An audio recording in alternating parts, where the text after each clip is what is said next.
something, and then lo and behold, they had a problem, and claims adjuster shows up on the farm and says, "Oh, wait a minute, you're organic, you know, doing cover crops, you're doing this, you're not using that." So it was that. There were all the years, you know, I don't have a canned presentation. And what we wanted to was, then they said, well, okay, we're going to ensure the organic people, we're going to recognize organic practices. You have to have a certificate, you have to have an organic plan, you know, one of the bodies that's registering folks. And we're going to insure you, but we're going to insure you based on conventional rates, conventional price. So corn was insurable at maybe $4.50 a bushel. It's maybe at $16. The bean price, soybeans $8, whatever it's floating at, and you're on them for $16 because you're organic. They didn't realize the price to be a problem, and then beyond that, they surcharged. So if you were a conventional farmer, you policy and pay X, but if you were an organic farmer, you pay 5% more, I think, if I remember right. So they were surcharging with people, but ensuring them on conventional price. Next current, and I have some handouts, I'll guess it. But the current, and I'm going to close pretty quick to ask for questions, but the current situation in 2014, which is March 15th, which is that's either be enrolled in crop insurance or not. And on this mad mission to run with as many of my customers as possible. So they have lockdown that they want to have coverage, what coverage they want to have, and the program in a shell is they recognize a differential when it comes to price. There's a conventional corn price and the organic corn price. The organic corn price for beans is $1.12. Conventional corn price for soybeans is like $11.32 or something. So the corn prices, or I mean the bean prices, excuse me. And then corn, I think that'll leave them. But conventional price is $5.465, and organic price is $8.97. So if pass these out, okay. These are all the levels from Yates County, different levels of coverage you can take, which is starting with 50% up, I think 5%. And I've plugged in, I don't even know what yield, but I picked some kind of a genetic yield. Got a bean sheet, okay? That's one I'm probably using like 100%. So it's current. So if you have to buy crop insurance, you have to plug it in each one side. And this is basically the premium for the organic practices. And would you have to file the decision before Saturday, or just the name on the line? The involved to buying crop insurance is Saturday. You have to decide you want to do it. You have what level you want to do it at. So if you want 65% insurance, 70% insurance, that will be locked down on an application.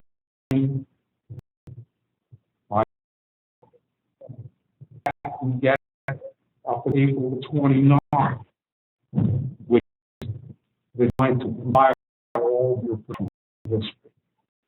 So there's another topic in time. If it entails your own production history. The farmers that I have been with, I have like a 10-year history of the crop production. So I know that on 822, they had 14 acres of corn, and they said 140 bushels of corn last year. In your history set up for that individual, and then buy insurance based on his own personal history. Go to sleep that you see an application, and anything resembling these powers. Because if you go through the hoops, setting up your own personal history, it will just save your money, because we'll assign a yield that's so pathetic that I don't care if a new bond, you're not going to do that. So it's records, plan, a certificate, and a history. All, and they're insured, from there. Now, I'm going to, one more comment. Now, You got time, John. I'm having trouble hearing it, going in and out. Now that's 2014. Insuring, they use what they're going to insure. Corn, soybeans, and dry beans. They also bring the those deadlines. I guess, like I said, the government is the wheel that's pushing uphill. Okay, here's the light red kidney is 50 pounds.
Okay, went into the documents behind the scenes. And it was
Can you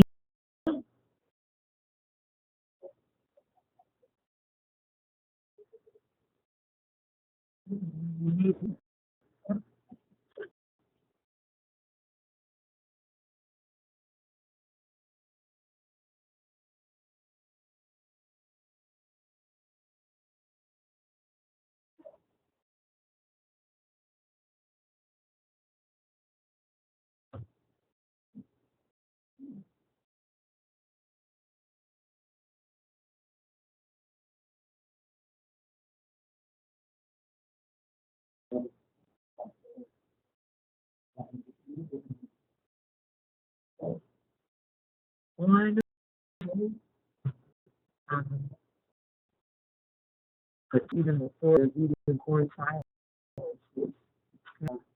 so wait till they just New Jersey go. Line. Insurance. And you don't participate. But we have it. Or you can have a little bit of production.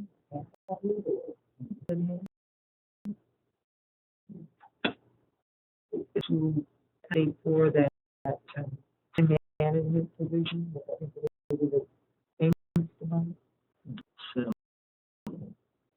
but the rules are the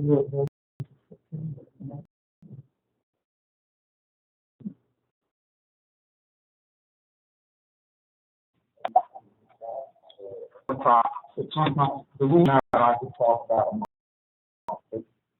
they moved it from a corn policy to a bee policy, but just to make it simple, yeah, more than garden. That's an easy way to say. You get 60%, and the rules are you have to have the ability to plant. You have somebody else around you that are not that planted.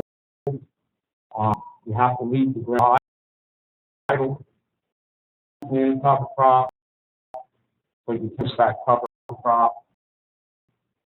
And I've done this, but I think September the 15th, you know, you can't get in the plant. You probably, let's say you seed it down and then back in and you cut it. You can take the cutting as long as it is after September the 15th, but you can't even know all of it. I'll get September the 15th, but I'm not there.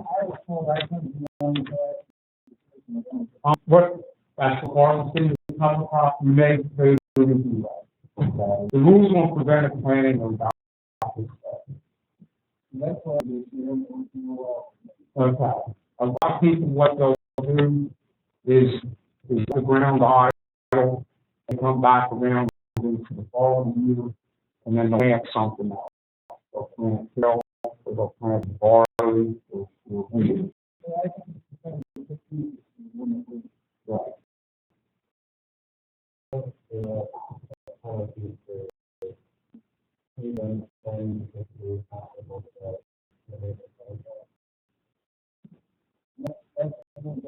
Now, the cause of loss for prevented planting acres is officially policy are to be prevented from planting due to adverse weather conditions.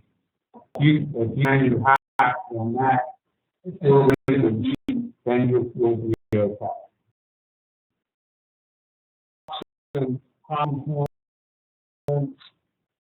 The CI, or whatever they call themselves, they're saying cover crop. And they say over here that's the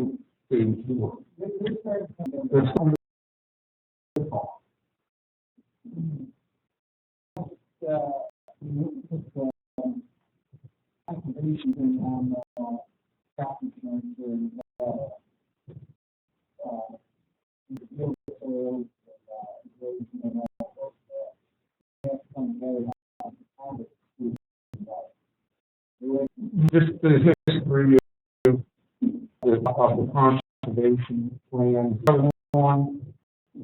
91, when we first between now.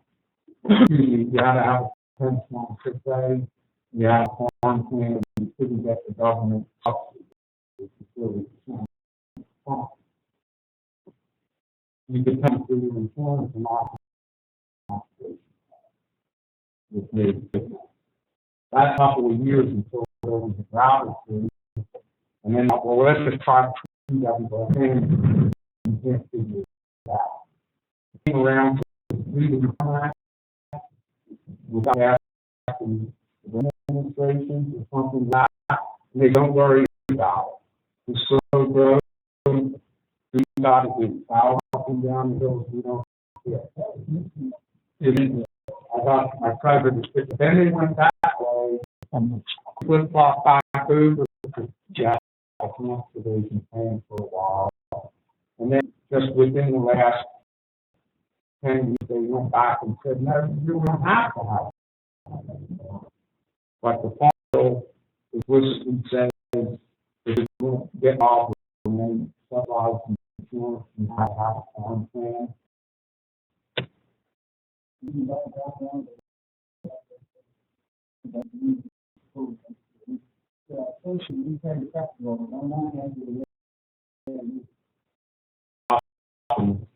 State rec, state rec with FSA,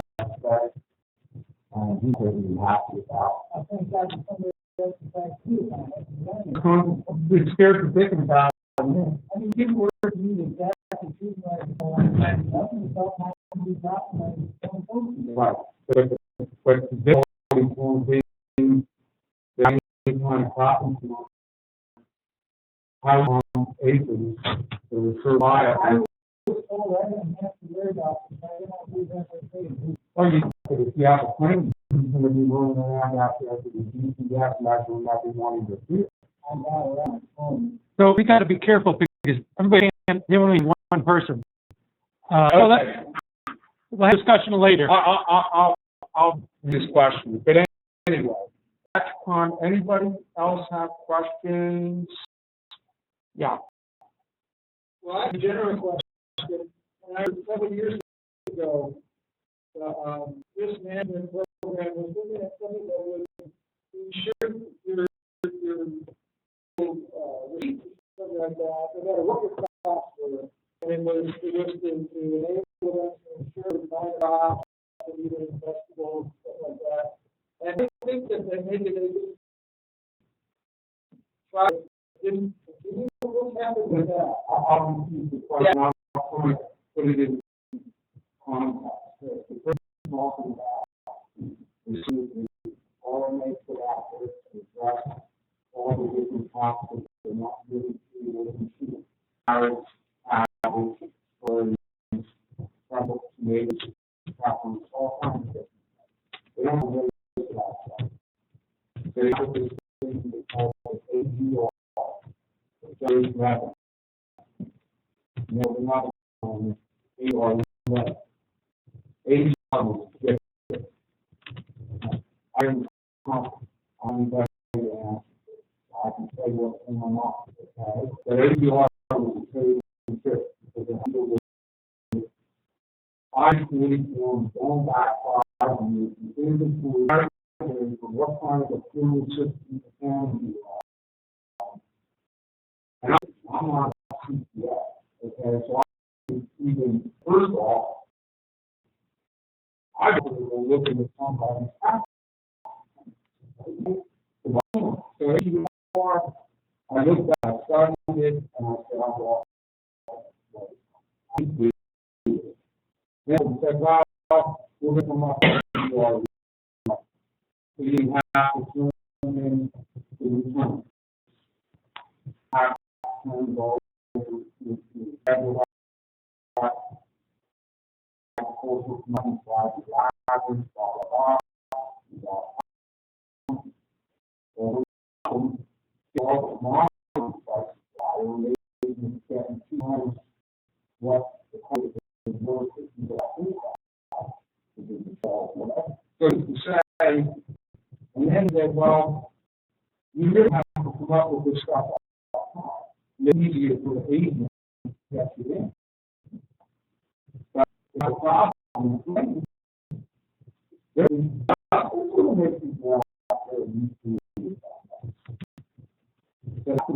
things you are making all up. It's going up. Up this man, it's 50 shots. But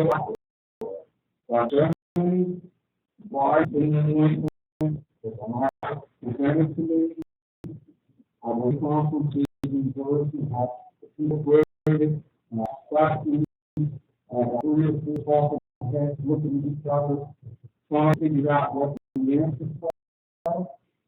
And they want to get around shot. I think you can have the people do it, talk about how they would handle a claim system.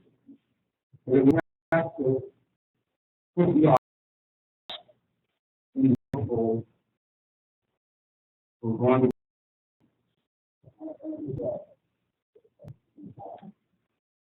Thanks.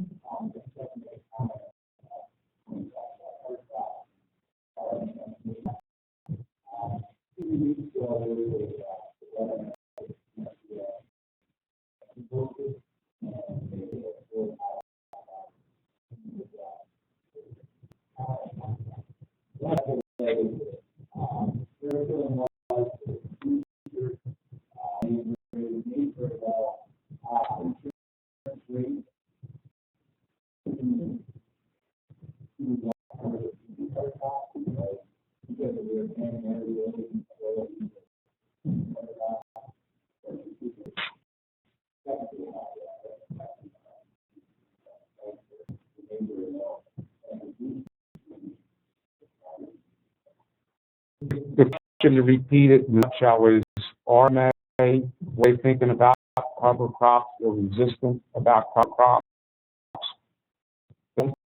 Come up that they RMA get input about how to deal with the cover crop situation and mandate to do it. And 5018 or something where you can submit ideas to RA, Organic Growers Associations, if through any commodity group, it could be the Vegetable Growers Association, it could be the outgrower, whatever. There's a mechanism and a path to get put into RMA decisions, but specific to organics and cover crops. That's hard in the farm. Okay?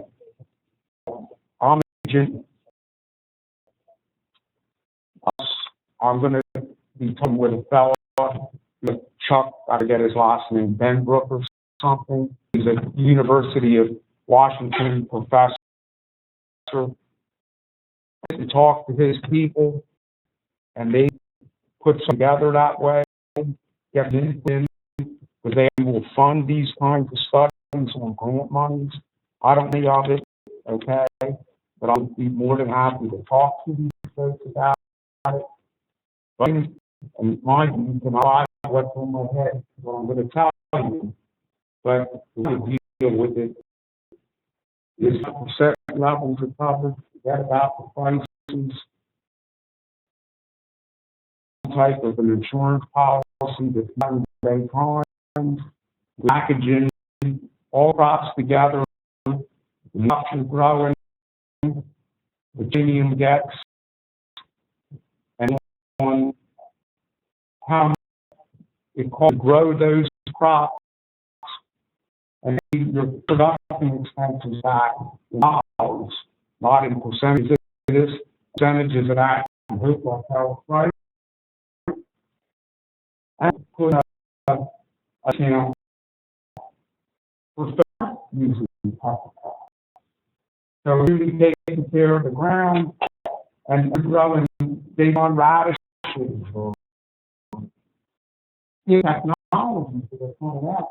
Rather than run for the hills, I think should give you a discount on your premium because is to pay out an insurance policy as to the environment is less. So mine is, I've been like 35 years. That's the way I would go about it. I would say that.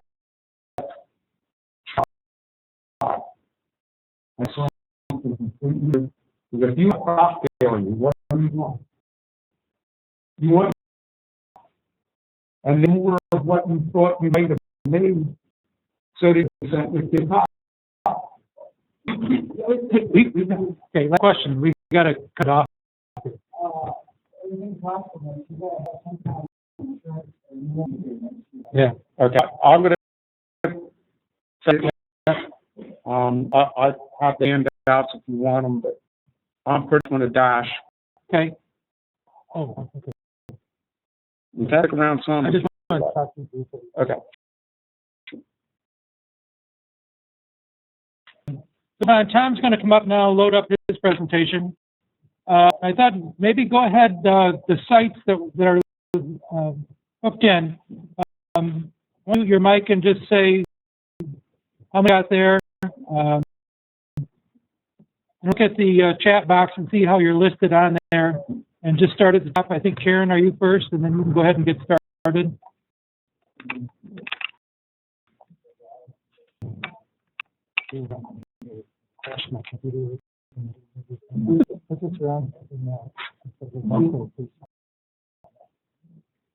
Muted.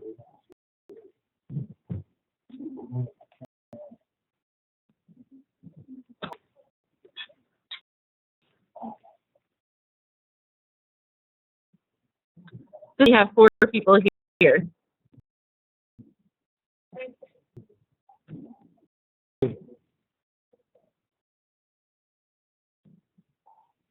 Mike Connor, Peggy Murray. Okay.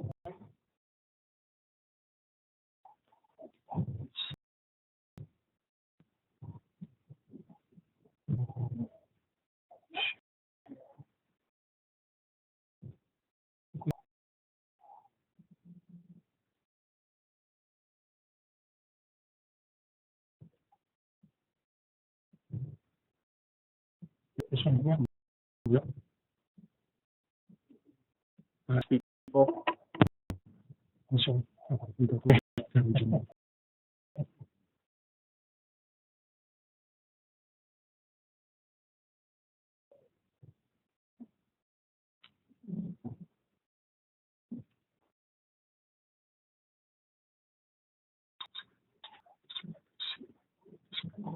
Yeah. Well, and the other thing we found out, you can't get her and get to mumble. For some reason, gotta be close to it. Let's get rid of people. Usually,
Live. I'm live. You're live. Hey, everyone. Advance is just push the button. It's nothing. Yeah, I'm sorry, I don't. Okay, that's fine. Yeah, that's fine. That'll keep it close to the computer. Yeah, keep me wandering around. I tend to bounce off walls as I talk. So moving around, I'll try to stay within line here so everybody can hear me. Morning, everyone. Talking about maximizing milk in an organic system.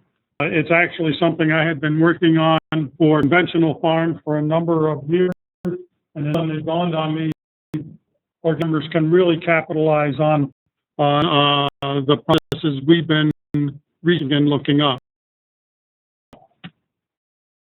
When farmers worked with farmers for 35 years as an extension agent, and one of the things that we did is look at the farm as a whole farm system, start to finish.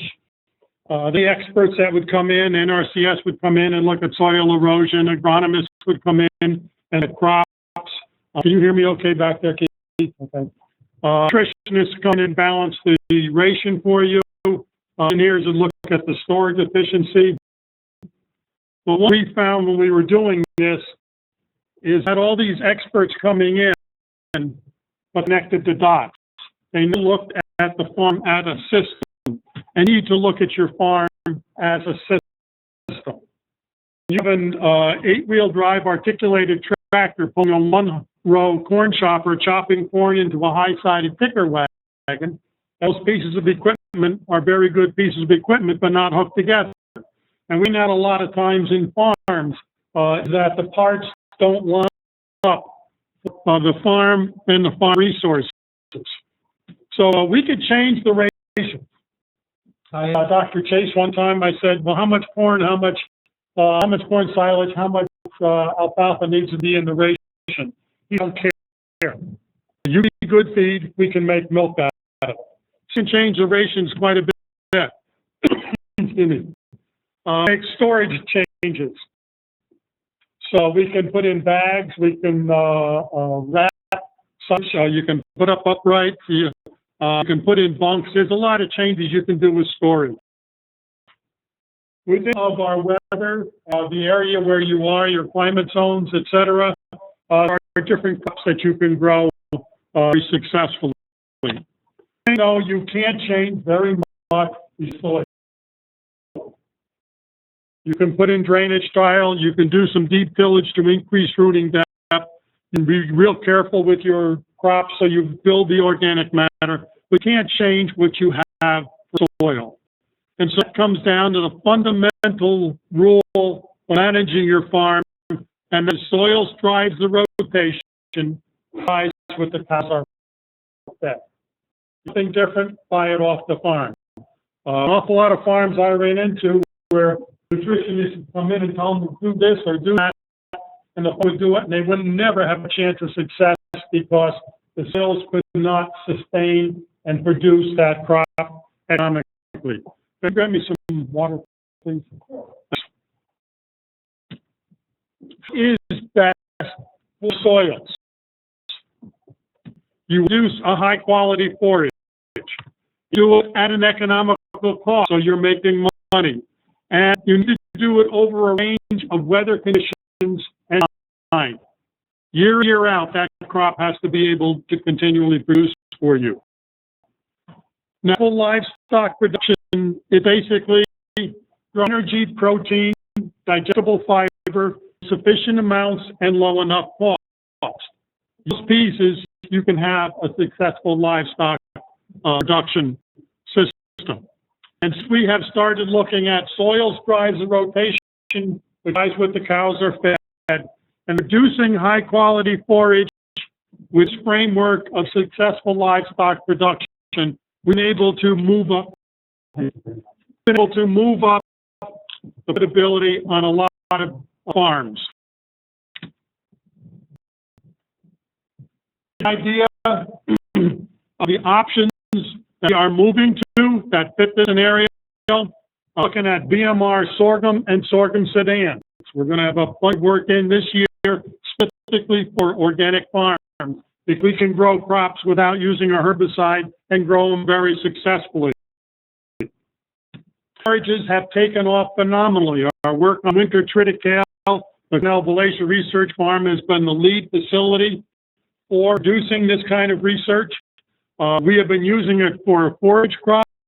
We're looking into it as a grain crop for organic farms. Instead of trying to grow organic corn and struggle with, well, first of all, you get all the diseases coming from corn, and secondly, you've got the weeds, you've got to cultivate, you've got to really hammer that soil surface, keep the weeds out. Is there another crop that produces the energy at an economic level that you can then put into your cow's diet so that you can meet the energy needs? And triticale is one of those. We have just completed with the help of New York Farm Viability Institute a clover livestock haylage study, which I will talk about more later on this morning. We're able to dry red clover for silage the same day we mow it. We got our traditional farms are moving to this white It's the preferred forage for dairy cows as a protein source because it has a whole bunch of components that make it better than alfalfa. And I worked out some systems, I will talk about them a little bit later, where we establish these crops very, very well without herbicides, have excellent stands as a result. And going on into more of the innovative type, we are going to be looking at some summer cow peas this year as a protein source. Again, we're not using any herbicides. We're putting them in, getting them growing, getting them off. What are the phases that we need to do to make this successful? What kind of feed can we produce? So it gives you an idea when I say soils strive for rotation, which strives that the cows are fed. We are trying to increase the number of options that you have, the number of tools in your toolbox. Because every single farmer here and listening in having soils and conditions and pieces the other farmer does. But a fundamental principle is the amount of protein and energy you need to make that economical. The protein and energy going into that animal, the more money stays in your pocket. And on this chart, multiple times in my extension career, the dollar value changed, but the position of the graphs to each other did not change. Instantly, it's cheaper to get nutrients from forage than it is to get from concentrate. And in organic systems where concentrate is very expensive, it becomes an even bigger force, profitability of your farm. Okay, let me here. I did my talk.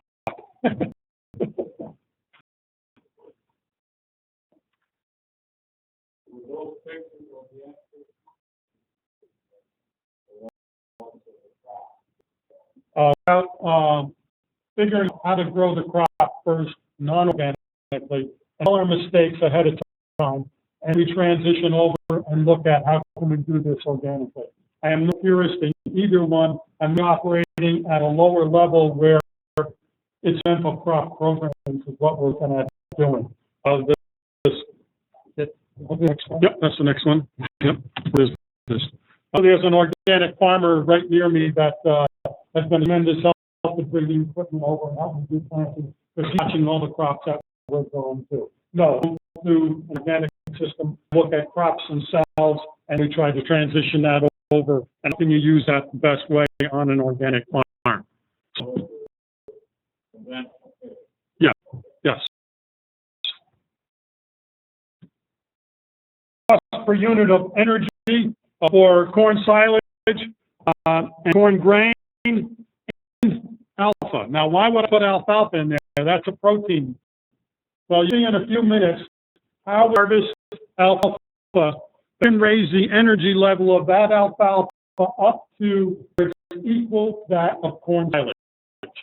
I saw some round bale silage samples at the farm show here recently. A farmer brought them into me. Looking at the numbers, it was equal to silage in energy. When you do that, you can put a whole lot more of that feed in. And it doesn't matter whether you're growing it conventional or organically, it's the guy at the steering wheel of the tractor that controls how well that works.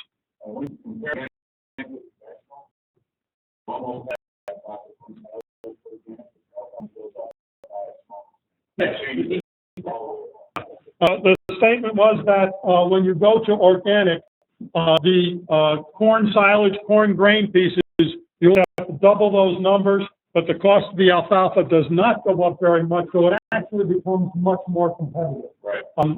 When I put this chart together, I actually used only 6.5 for the NEL on the alfalfa rather than 0.7, so deliberately downplayed the difference between them, because I did not think farmers would believe me if I told them what the real numbers were. The numbers are bigger. Go ahead.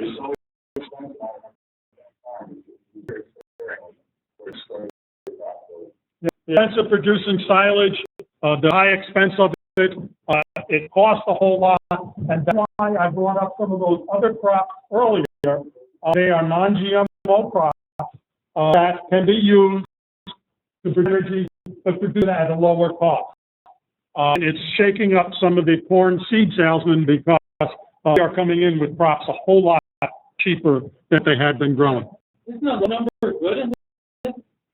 We want a low number on this. The corn grain price is going to go up. The corn silage price is going to go up. The alfalfa price is going to go down. Some of the gentlemen has experienced.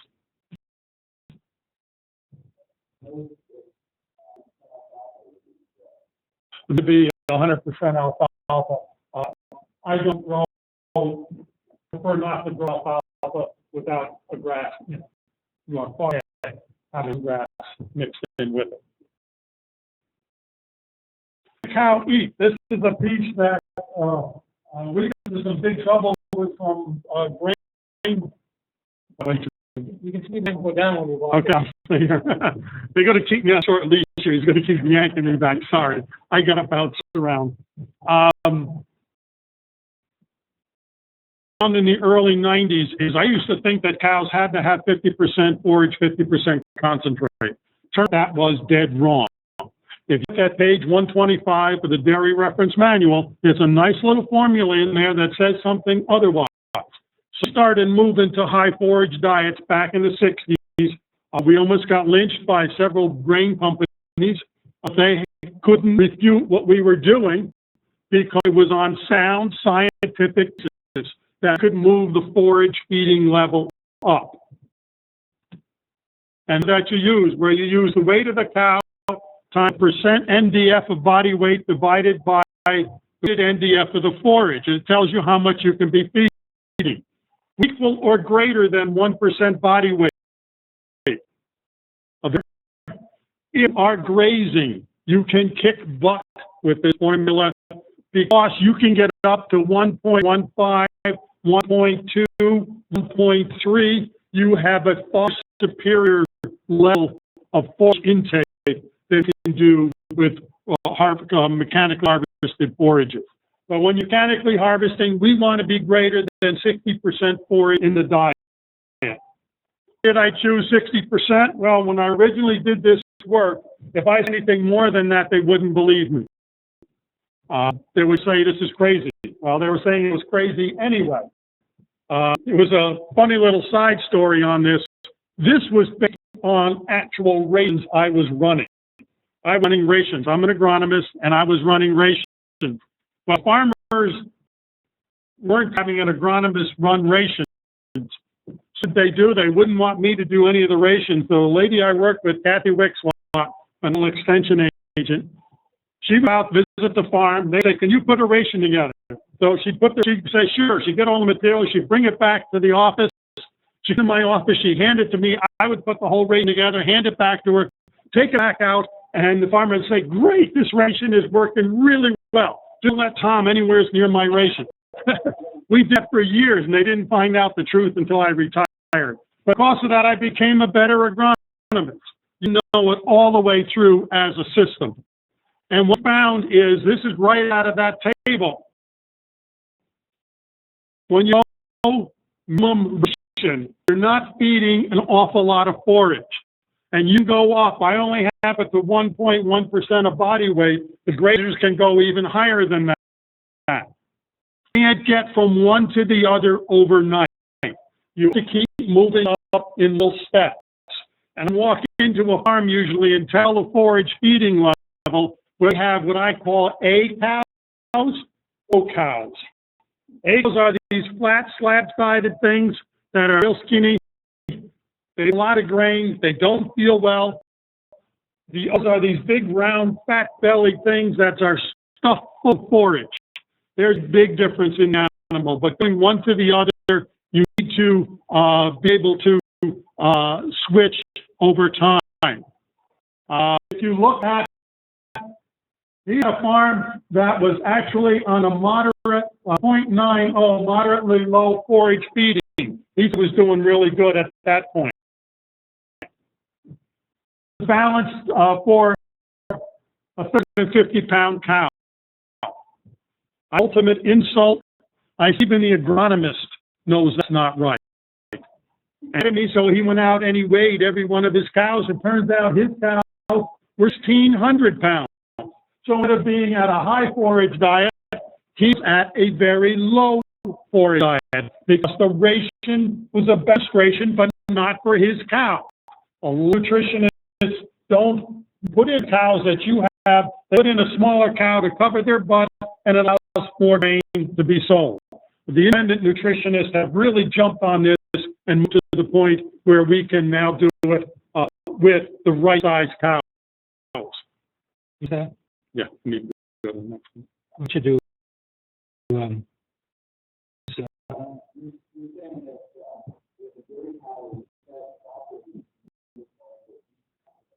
Yes, if we feed the dairy cow correctly, we should look more like a beef in terms of round shape. Absolutely right. They will. We started doing this. We have a small run grain company over near us. We're competing with some big international companies and grain sales in the area. And they cut out a niche for themselves by going to high forage diet. They were the first ones to hit 80. 80 is 80% forage and over 80 pounds of milk. They have farms that are doing that. I met with Barry Hawkins out in Wisconsin, and he has some farms that are 80. We have a pile of them that are 70. 7% forage, 70 pounds of milk. Next one. Yeah.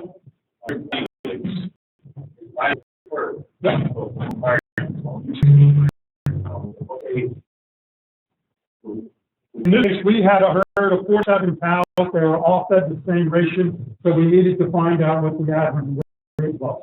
The average weight was rather than 1,300 pounds. Now, you can group your animals, and you've got first calf heifers in there. Yeah, they're in size, and you've got to take their weight into account, and you adjust for that. The real thing, my brother has a dairy farm north of Ithaca, and he has scales in there. Every cow is weighing every time, and he's able to target the ratios now to the exact body weight of the cow, which is really efficient way of going. What's your cow's weight to start with? And that's the point I was trying to make. Now eat. Pencil on there. Thank you. How much can a cow eat? Well, it depends on the forage feeding level. That red line is the minimum forage feeding level. The green line is where we want to see most herds. Most herds are down at the red line.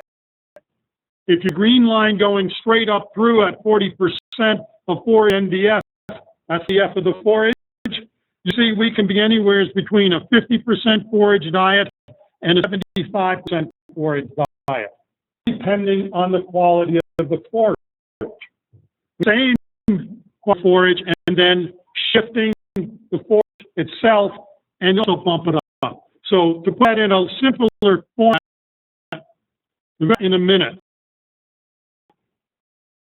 we want to maximize the nutrients from homegrown forages.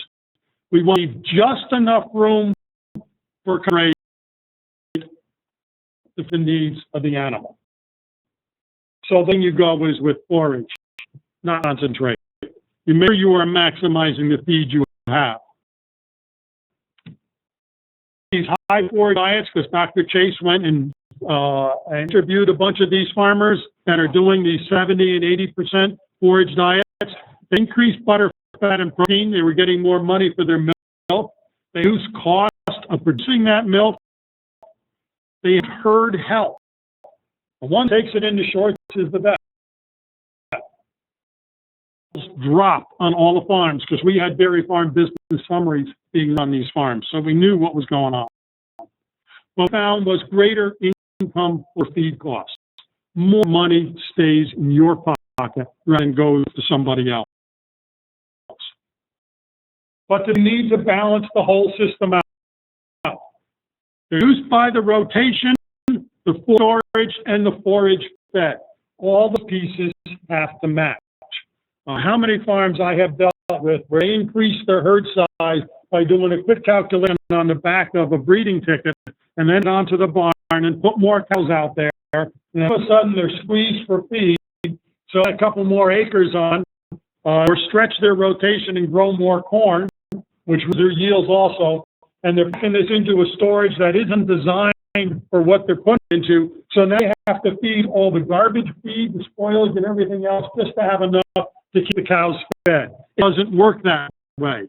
You can't go to a high forage diet unless you have the feed quality and feed supply first. This went to a high forage diet and then was shocked when before spring was on the horizon, he's running out of feed. You have to have the feed. Now, quality feed, you could go to a high forage diet with high milk production. It's guaranteed. There's other steps in there. If you have low quality feed, you can guarantee you're going to have low milk production. And a grant at Minor Institute. I think these are really succinctly, and it's the way you have to look at your farm.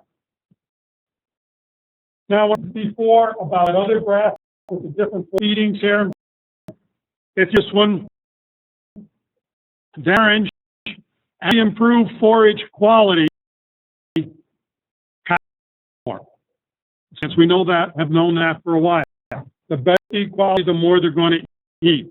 Now, if we increase the forage feeding level at the same time, we're putting forage into the cows. I took a moderately high forage feeding level, moderately high forage quality, and compared that to a moderately low forage feeding, moderately low forage quality. 45% difference in the amount of forage going into those cows. That huge shift. Profitability in amount being fed to the cows. In cases we run into problems with the mixer wagon not being big enough for that amount of forage. You have to produce that forage off of your acreage, which means you have to look at your rotation, etc. But the kind of numbers that we're looking at, and for an organic farm, the more forage you can put in, the more money stays in your pocket. You can see there's a lot on the table here. Forage quality, I don't measure it until the cow's ready to eat. There's dozens of farms I have worked with who start with a certain feed quality at time of harvest when they pull into the field. And the harvest losses, storage losses, feed out losses, what reaches the mouth of the cow is very different, and started cutting. That's why a lot of the rotational grazing farms can do well, is because the cow is getting the feed quality. The harvested ones can do well if they recognize each of these lost steps and address them on the farm. And that move into now is look at the steps with huge loss in forage quality. I just slip between the cup and the lip. When I was on 0.56, 0.7 at the most. A lot of times I'd find them down into the upper fours, low energy levels. Hoffman was doing a talk once on rotational grazing and showed me some fresh samples. Fresh had the same energy as corn silage. And it was those aha moments. Where did it all go? And we started asking questions after that. Where is feed quality going? And that's what's there when we pull into the field, what's going on. And that's what I'm going to be addressing the rest of this talk. The traditional system, and in this case, just alfalfa, using it for the numbers, a crop has the energy equivalent of about 75 bushel to the acre of that's a crop. We get up only to average 5 rather than 0.7 NEL level. You're at almost 90 bushel to the acre of corn equivalent. That is in the feed and you harvest it and get it to the mouth of the cow. So proving the energy in the forage that you're growing, 175 acre hay crop on a 100 cow farm, about 38 acres of corn. You are harvesting in the alfalfa crop. And non-organic numbers, you're at around $75 an acre. And whole decision And the change is, what does the person on the tractor do when they pull into the field? That controls how much of that money stays in your pocket and how much ends up being lost. What we found is right here, the structural carbohydrates, sugars, and starch. That the energy is in your fridge. Shines, the plant, they produce dry matter. But then there's respiration going on.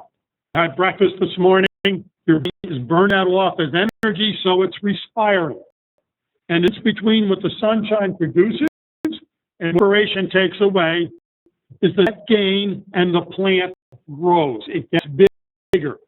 What's in the sunshine, and we're able to measure the change in weight simply because it takes CO2 and water and converts it into sugars and starch. Now, if that plant is now in the shade, so not photosynthesizing, or nighttime, it's not photosynthesizing, it's still respiring. It's burning off energy, and you get a net loss. They have weighed plants overnight and measured loss overnight in the weight.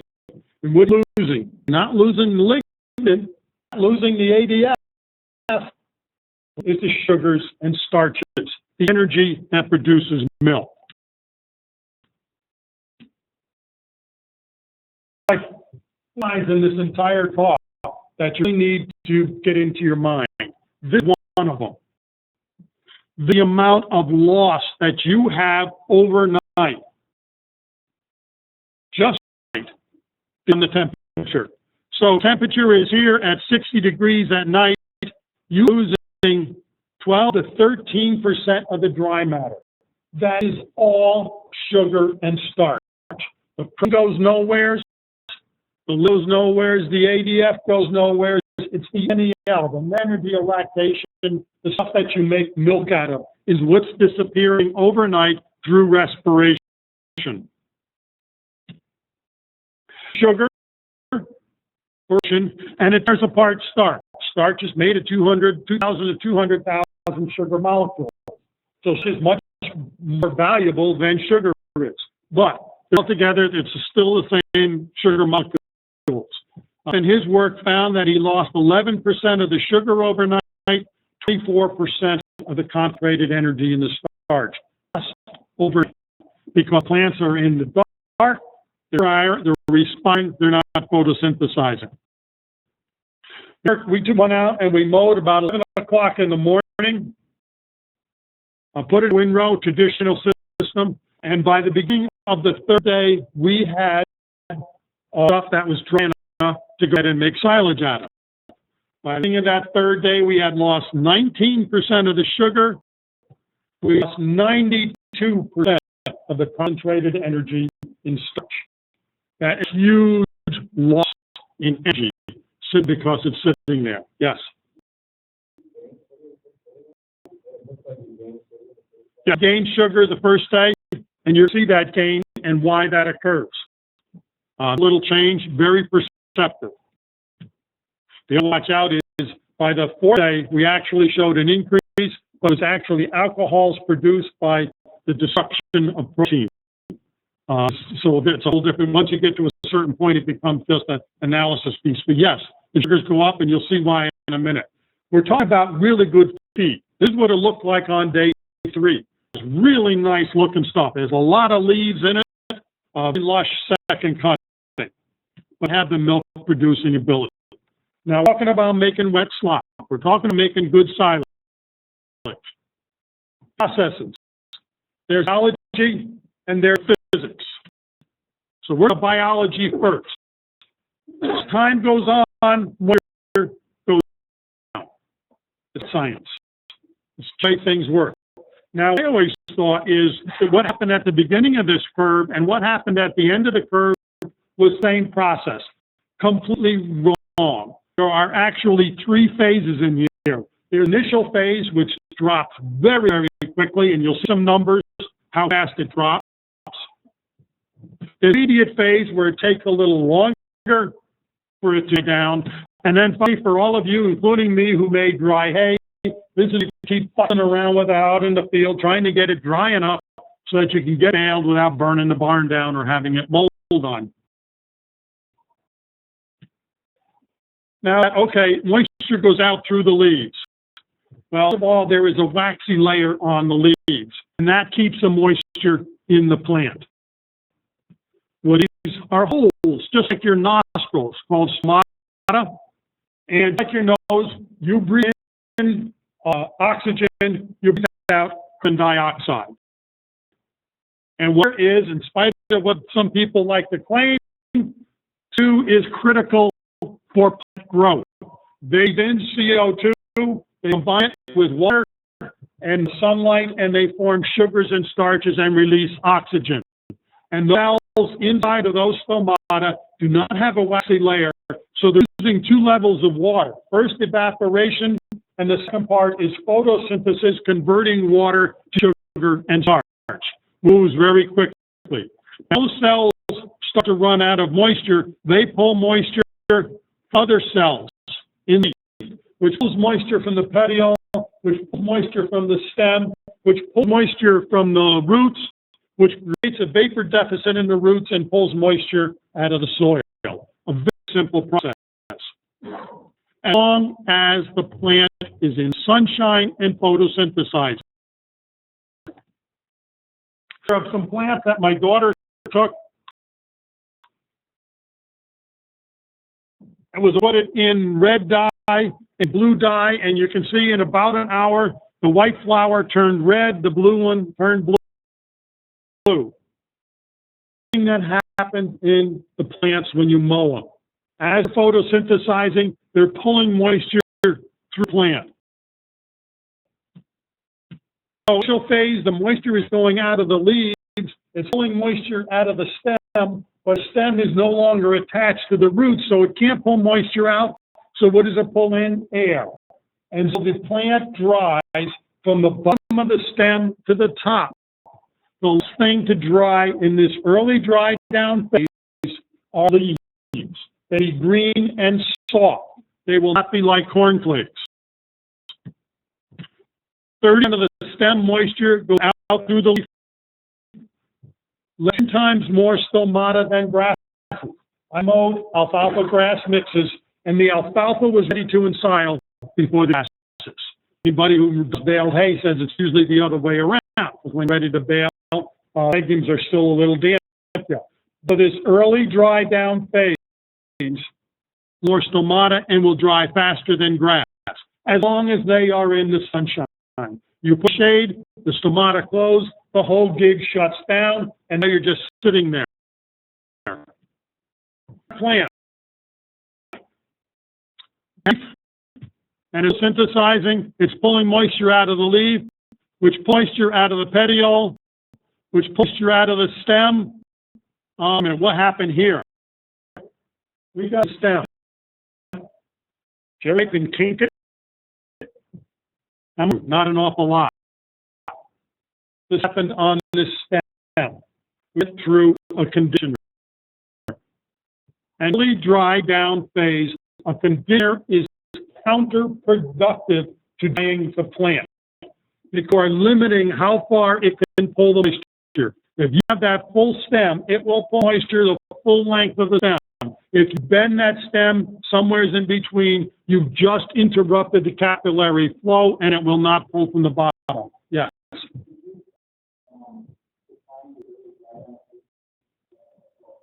Dry down.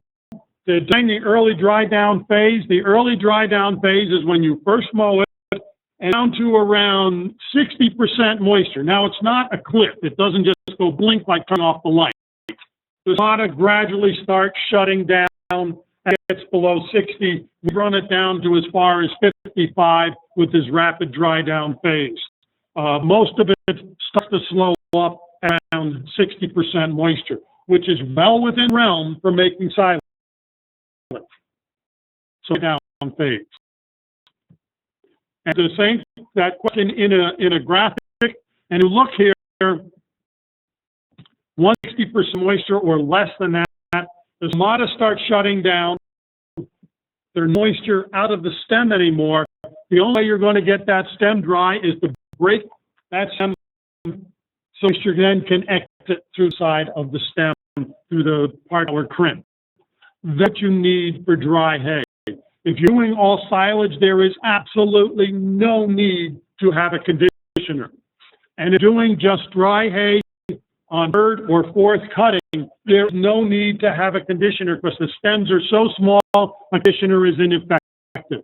If doing dry hay on first cutting, 80% of the time, conditioning is going to help to dry it down. If you're doing dry hay on second cutting, 50% of the time, in meshing roll conditioning is going to accelerate the dry down. If only doing it on third and fourth, there's no need to spend twice as much money for a conditioner. They have to haul around the field, keep greased and working, and add fuel to operate. When in fact, it is not needed. It's not doing you any good. If you're doing all silage, it is not needed. Because you go out with a sickle bar mower and mow it. If you wait for another 5 slides, you will see the answer. So you have to stay awake for that. Ecology of drying. Now we're going to look at the physics. Most important factor for drying is the amount of sunlight hitting that swath. That orange graph at the bottom. The more sunlight hitting the swath, the more the drying process is going to move. Now, I'm just looking at physics now, not the biology. We just talked about biology and why sunlight is important. We're going to look at the physics. The more sunlight that is hitting that swath, the higher the swath temperature and air temperature, blue and red marks just above it. The more hitting it, the greater the vapor deficit, the gray piece of that. Now up to the top of the graph, on the side is relative humidity. We're going to look at that. There's all those days where you stand there and the sweat pours off you. You can't really get stuff dry very well. We'll look at that impact. And then swath density. Okay, you were bachelors, you did laundry, you took it out of the wash machine, threw it on the floor in a pile. It eventually dried enough you could pick off the outer pieces and wear them, and you worked your way down through the pile. Eventually it dried, right? But I'm going out on the line and reduce the density real fast, in a matter of hours. The same principle holds true in the hay crop that we're making. No, that's the graph decided, the automated part decided not to work. I left Cornell, it doesn't work in my software.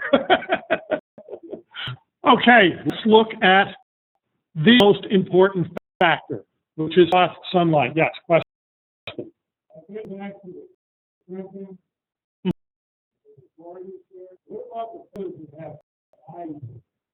Bears that have knives?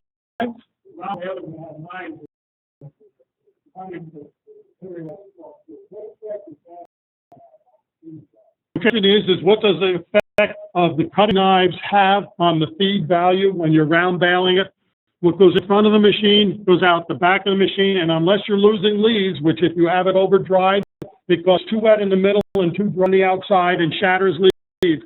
If it's not losing leaves, it's not changing feed value. What those knives do is allow you to make a tighter bale, and if you have a tighter bale, they find that the bales ferment a whole lot faster and go to a lower pH and have better dry matter. This was a beef study, but they had better dry matter intake feeding processed bales than the ones that were not processed.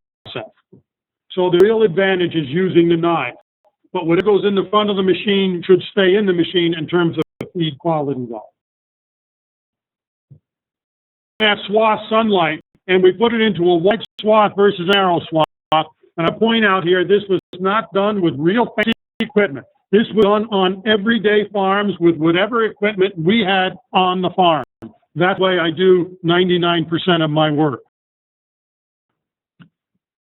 Into a wide swath, we have 3 times more sunlight. 3 times more of the most important factor to accelerate drying. The only thing we did is we laid it out into a wide swath rather than a narrow swath. And at relative humidity in here, swath air temperature and the temperature of the swath itself. The line was a narrow swath. The line was the wide swath. Same day, same field, within 9 feet of each other. The one reached over 100 degrees in temperature, where a narrow swath bumped up to maybe 90 or so. The big difference is the amount of sunlight hitting the swath increases the temperature of the swath and increases the air temperature in the swath. Now, relative humidity. Negative. You know, the days when we're standing around and the sweat's pouring off of you? Well, look at what the data loggers were telling us in the one swath. That day, the humidity got down to about 45, 48% moisture. Humidity. In narrow swath, it was 100% humidity, which means inside that narrow swath, you are getting zero dry. Nothing is drying inside that swath. Now, the swath density, that's the negative. That's where you take the laundry out and drop it into a pile on the ground and dry, because that's in essence what we're doing with our hay crop system. We're mowing it, we're bringing out the back of the mower and putting it into this big lump called in row. And the better the quality of the forage, the less lignin in it, the total lump it forms. And Wright found was density had a greater impact on drying than conditioning, mixing, or turning the swath. Conditioning or turning. That somebody gets to sell you a silver bullet piece of iron that's guaranteed to increase your drying rate.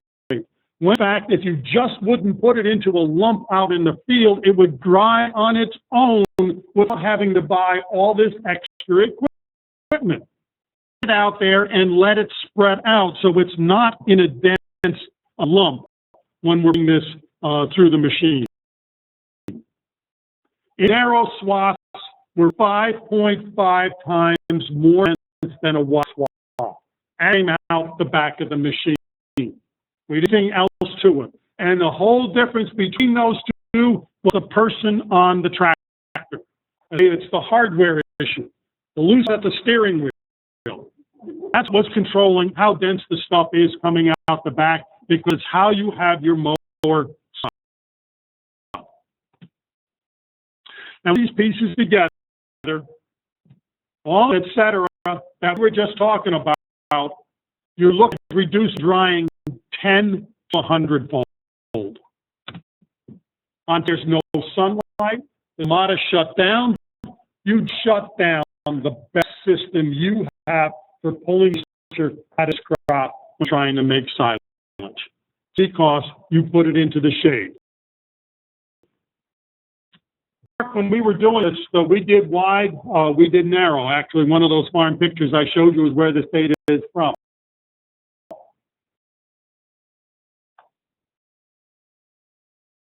Started out with a sugar and starch level in 24 hours, because it took at least 24 hours before it was dry enough to ensile. In 24 hours, we had lost 17% of the sugar, 17% of the starch, which is right in line with what other researchers have found. 16 to 30% loss. That is a huge loss of milk producing ability, because what is lost? Sugars and the starches, the stuff that you can make milk on. When we put it into a wide swath, so we dry it the same day, a little in sugar. The gentleman's question, what about change over where the numbers bumped up the first day? Well, we increased the starch, which is a concentrated energy, 4%. The heat, no. Let's back to the biology. So it's laid out into the sunshine. It's photosynthesizing, producing sugars and starches. It will move it to the roots, but it's not attached to the roots. So what it do? It piles up in the plant. Instead of having respiration removing stuff and on decreasing the feed value of the feed you're trying to make, you are increasing the feed value of what you are making, because it is laid out wide, because it is in the sunshine. You are increasing the feed value.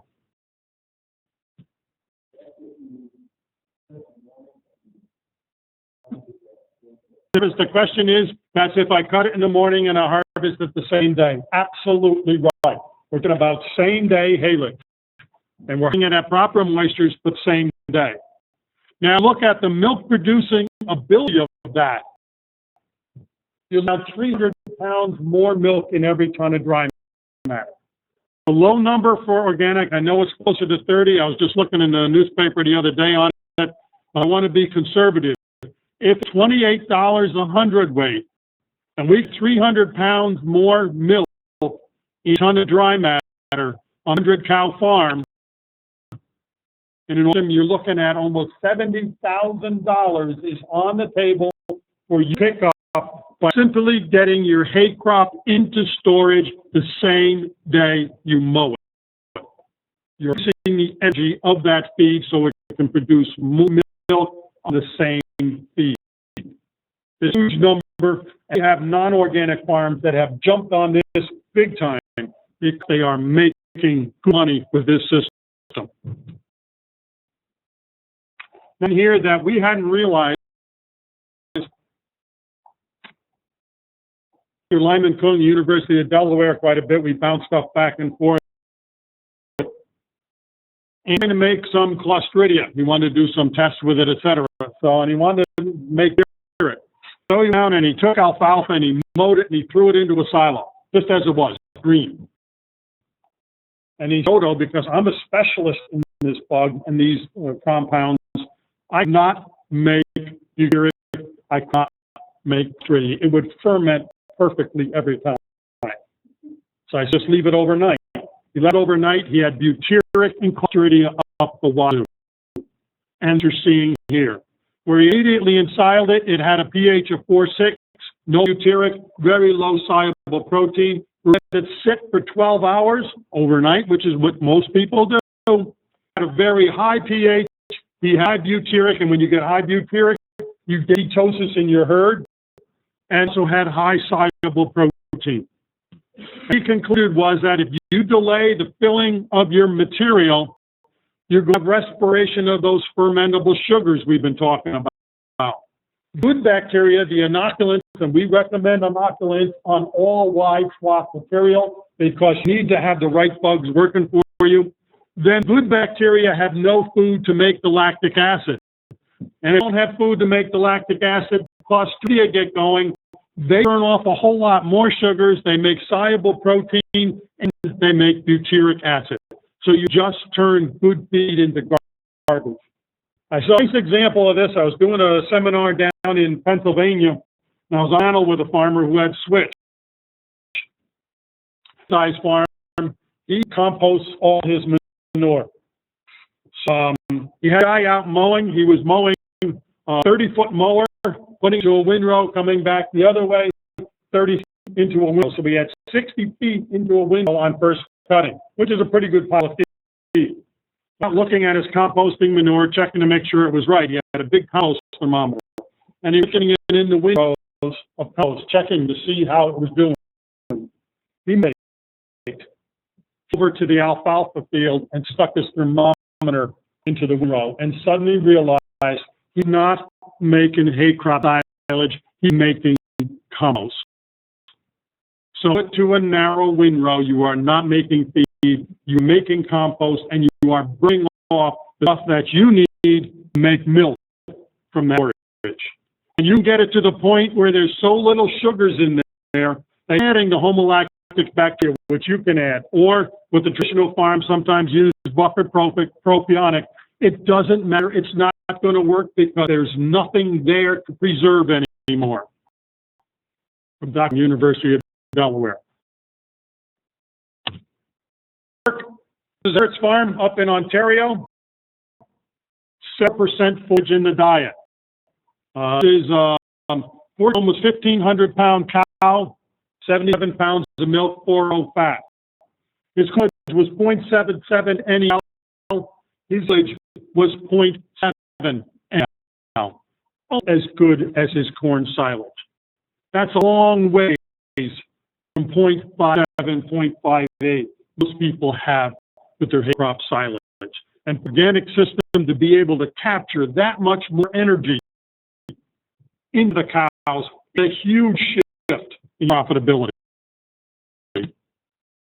That you need to wait for, if you're going to see, this is the second slide, there's two more. On the outer 3/4 of an inch. The rest sits there. When the 3/4 is dry, the inner part starts to dry. It's just as wet as when you first mowed it. It's direct cut stuff. Outside, it's dry as baled hay. Saying, well, I'm at average temperature. I got my head in the oven and my feet in the freezer. I'm at average temperature. Well, same way here. We got baled hay and we have direct cut and we mix it together and we call it good feed. Into the bags, and you pockets of mold all the way through it. Also mixed in with pockets of butyric. White moldy stuff is the side of the windrow. The butyric plots are the center of the windrow. In vinyls, when they pack it, they get these like plates. You pull plates off, break them open, you smell a butyric in it. Because that's the center of the windrow, which is direct cut slop into the silo. What I found is when they went to wide swath same day haylage, the quality of the feed and the consistency of the feed changed dramatically in the bunks in the back. It became very uniform. There was pockets of over dry and under dry. You got it packed, you got humidity, it's shade, the stomata are closed, nothing is drying, respiration is going on. As it comes out the back of your machine. Now remember, it only dries on the outer 3/4 of an inch. So a 12-foot mower, and we put it into a 3.5-foot swath, which is very typical of those machines. 8%, almost 79% of the meal is not drying, it's composting. 20% is drying to make milk cow feed. If we simply spread it out, put it into a wider swath, you're at 70% of it drying to cow feed. A huge change in the drying rate, a huge change in the amount of photosynthesis is going on in your field, adding sugars, adding starches. Now doing this, the guys went out, they took the mowers and they opened them up away. Called me up at the time, it didn't work. Opened my mower up all the way. It wasn't dried the same day that I mowed it. Well, when they're mower up all the way, 12 mower only went to 8 foot, because that's how wide the rolls are. 6% of cutter bar width. That's not wide swath. What I'm going to sell you is pickup truck and V8 engine. It's only running on 6 cylinders. It's not a V8 engine. A whole lot less than that. 56% of cutter bar width is not a V8. All right? It's only 66%. Dr. Ernie did a similar study at Cornell. He did a study to what I did, and we both came to the same conclusion. You need to be at 80 to 85% of cutter bar width if you want wide swath to work for you, to get out there, which own a huge hand grenade in the machinery business. Now, some of the machinery companies jumped on this, changed their machines around so they lay them out real wide. Although still have their head in the sand, they refuse to even acknowledge it, while they continue to sell machines to farmers that have no chance of getting dry simply because their back part of the machine is too narrow for wide. To take the width of the mower and the swath coming out the back, 85% or 40%. Guys and gals that are making dry hay also, there are some machines out there, and when I talk about machines, I'm talking about machines. I own no stock in any machine, and no machine company pays me a cent. I'm just telling you what we've seen. But I know New Holland, Nottingham, and I know Vermeer have machines, and I think they also make machines that have almost full width rollers on it. So doing a lot of dry hay, and you need to use the rollers to dry it down. You get some with the real wide on it. Yes.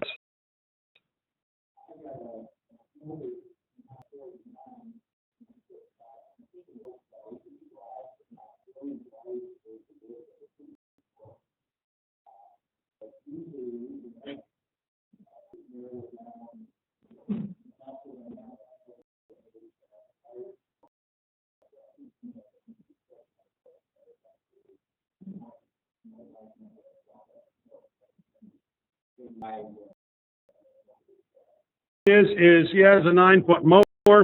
He tries to lay it out wide, but in doing so, he's going to be driving on the hay. Should he be moving his tractor tires out? Should he do?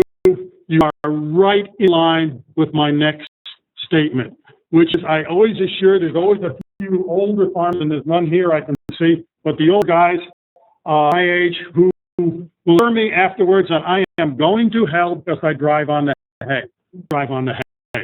And the dirty secret is, when you drive on the hay, it's only 3/4 of an inch thick, and it dries just as well. Yes, yes. I say that because they wouldn't believe me.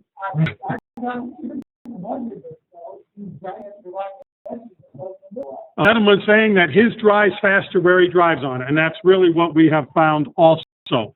And the other thing is you get the cutter bar up out of the dirt, so you leave a little stubble there, especially with an alfalfa grass mix that's absolutely vital.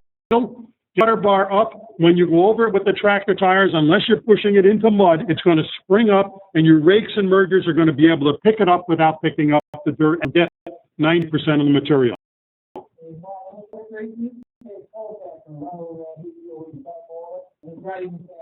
Yeah, it says he ran over with a cultipator and it dried faster. That's because you now have a thin layer that's only 3/4 of an inch thick. I'm gone there. I have credibility issues with some of this to start with, even though it's working and we've proved it. When we're out doing this, we took a Holland mower. That's the company, they were good enough to loan us a mower. And put it at 4%, 50% or 59%, 73%, 83% of cutter bar width, and we mowed at 94% of cutter bar width. After mowing, 2 hours after mowing, the 83 and the 90 are all ready to ensile. In 2 hours on heavy cutting material. What best? Gentlemen earlier, a 6-foot sidebar sickle mower. It's the gold standard. It cuts it off. It leaves it at 90% of cutter bar width. Doesn't damage the stems at all.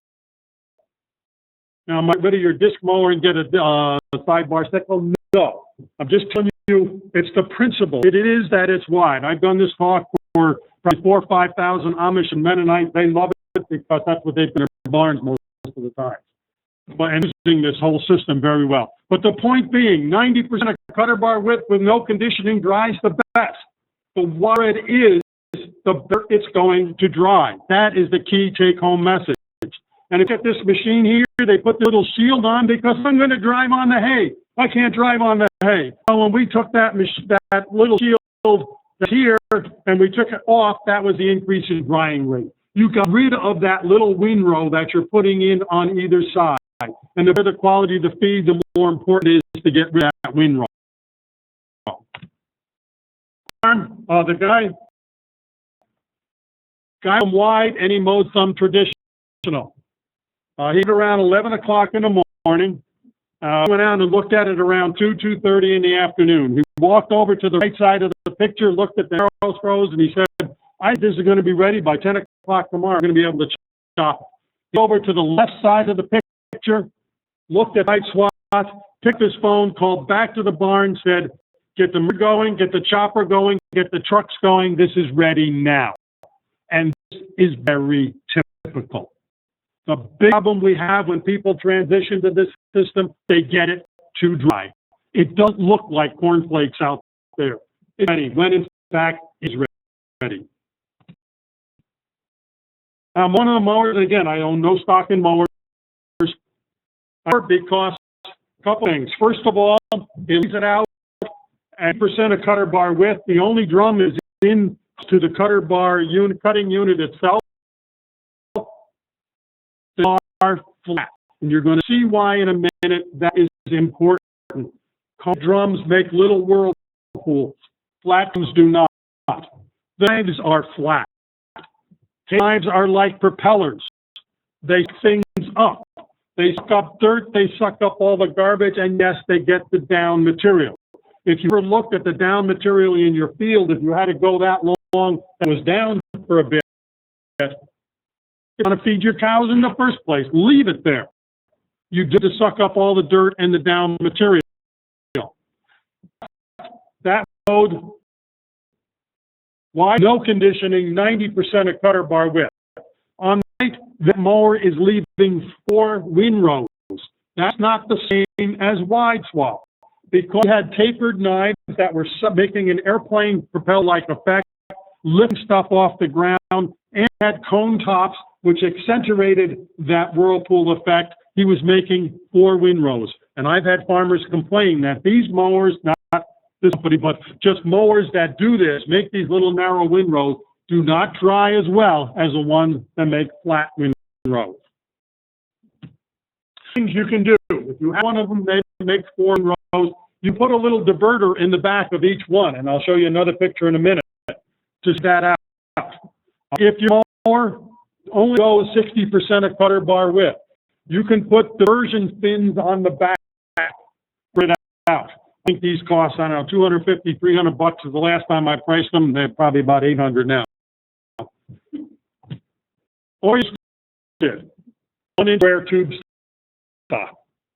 A little bit, he had to do some butts. That's where the art of farming. You guys and gals are all better at the art of farming than I am. That's where you use your common sense and creativity to make things work. The principle is, I need to get it out the full width. He puts little bars on here. You notice the 2 in the middle are gone. He said, bare ground in the middle. They work so well.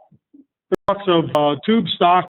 He was able to get that to shoot all the way out behind the tires and out to full width. So cheap change that you can make, or relatively inexpensive change. A little afternoon of work, you can change your machine. If it's close to, but not quite there, you can get it to spread out. Now, if you have one that has a drums on either end, the center of the machine is fine. That material is going in the front and out the back. So the side material is what's being gathered into a windrow. And that's where you need the spreaders, is just on the outer portion of the machine, like a V pattern, and it spreads it back out again where the mower brought it back together. It's your creativity, and you can do it so you can use the equipment that you have. Yeah.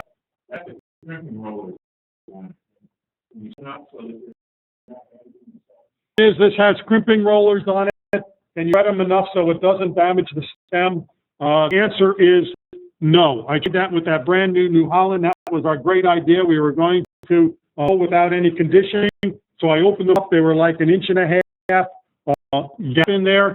As the feed forage fed up into it and hit those rollers, it kinked it.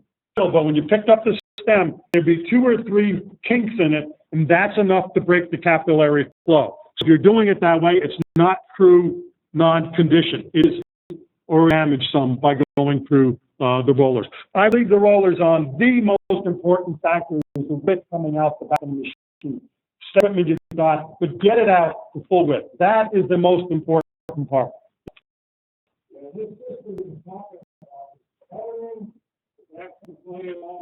During, you have to wait for 2 more slides. So stay awake for another 2 minutes, and I'll answer that question. Good question. Yes.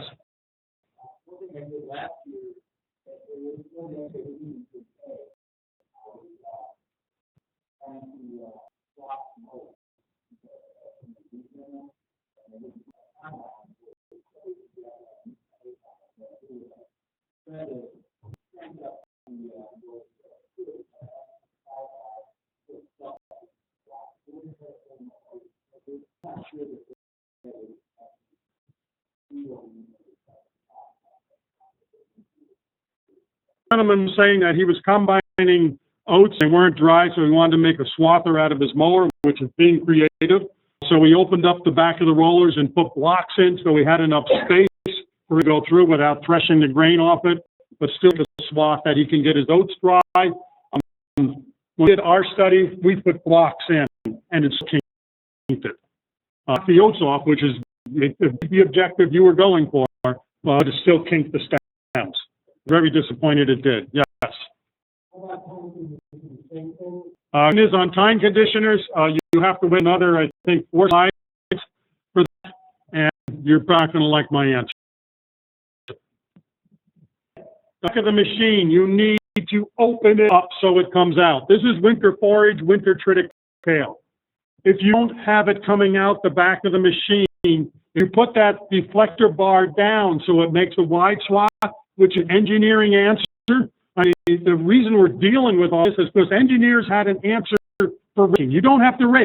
Ooh, shields on the back. We have an engineering answer. They never asked the cow which part of the stuff. The same thing with these deflector shields. Oh, put a deflector shield down and it'll fall straight down on the ground.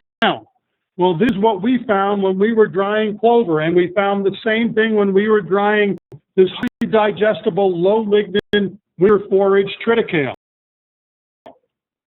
It's that deflector shield. It's like taking wet spaghetti and throwing it against the kitchen cabinet, and it falls in a lump on the counter. That's exactly what it was doing out the back of the machine. Even at a partial angle, it still made lumps at the back of the machine. It's sort of like the cow walking out the barn, and you have a nice, lengthy, white-lined walk, and she walks out and goes plop, plop, plop right down the middle of it. They always did it when I was working on the farm. This is coming out the back of your machine. We were doing up in Delaware County, say A Haylage from red clover, heavy first cutting wet clover. It had rained 4 days before. The only reason we were able to do this is because it was on the side of a mountain. The water ran off enough that we can get on the field. In with the mower, we had the deflector shield down. Yes, it was only 60% of cutter bar width. We had the deflector shield down, and this is what we got as we went through the field. Piles of lumps. All the field. And you know what? Lumps don't dry. They're lumps. Because you took your laundry out of the wash machine and you threw it on the floor in a lump, it doesn't dry. It doesn't dry if you take your hay out the back of the machine and throw it into a lump and drop it on the ground. You guys up in Jefferson County, here's Mike actually doing some work. We have evidence of this. Mike was tremendous help in terms of us doing this clover study. His dad wasn't home. So when we took the mower and did the narrow swath, we had the same problem where it was lumping. So because his dad wasn't home, we took all the shields off the back of his machine. It took us about 2 hours to get them all off. We tore all the shields off, and lo and behold, the lumps completely disappeared. At 60-65% of cutter bar, and I think a little spreader on either corner would probably correct that, but the lumps were gone. And because the lumps were gone, the stuff dried a whole lot better. The red line at the bottom is the narrow swath. It's not drying at all. If you look at the blue line above it, that's the wide swath with lumps in it. It didn't dry much better than the narrow. We had getting dry hay on the thin spots, and fresh cut, not dried at all stuff in lumps. It doesn't dry. Yeah, we did it at Mike's, the same machine, and at laying it out, and this was only 60% of cutter bar width, we still had it dry enough we could make silage in about 7 hours after mowing. So it's a huge impact on drying rate. Red clover. Conditioners, intermeshing rolls, we're going to work because clover is a forb. It has a very succulent stem. Alfalfa is closer related to trees in terms of lignin and the stiffness of the stem. When we went wide swath, we found no advantage for conditioning. When we did red clover, this was heavy first cutting red clover with rain the night before, we found no advantage for conditioning. They dried at the same rate if they were laid out at the same swath width. So conditioning is not needed for silage. It's about time.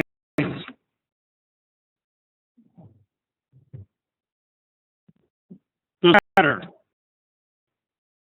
This is from Wisconsin, and look at that early dry down before 50%. If you're doing all grass, there is a slight advantage using time conditioners on straight grass. There's no advantage using it on legumes, and in fact, a huge disadvantage. First, to run the conditioner anyway, and secondly, it picks off leaves. I don't care what the salesman told you, it takes off leaves. I took a brand new machine up at Winchester, Ontario. We set it on the lightest setting. We went in mode, picked a swath, and we were finding hunks, not individual leaves, hunks of leaves all over behind the machine. Lose leaves. The salesman says it doesn't take leaves off. First off, your fingers are held on a lot better than leaves are. The salesman, you'll start the machine up and put his hand in there and see the fingers he has left when he's done. It's worse on alfalfa. How is it? In a study where they took the average protein loss, average leaf loss, a 150 cow farm with a brand new time conditioner, that soybean meal was $2.80 a ton, and feed back to what it was when he pulled into the field in terms of protein alone, he had to spend $15,000 back in 2002, $15,000 on soybean meal just to make his forage equal to what it was when he pulled into the field. That's the kind of leaf loss you have with time conditioners. If you're using time conditioners on legumes, take them out. Not doing you any good. It is the wrong thing to be using.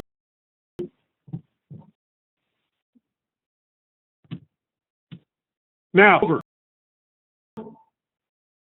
try on the outer 3/4 of an inch. And see in the upper left portion of this picture, I just reached in and pulled the clover aside. It was a gray cast on the field. As soon as I pulled it aside, it was green underneath. Well, it's not drying. It only dries on the outer 3/4 of an inch.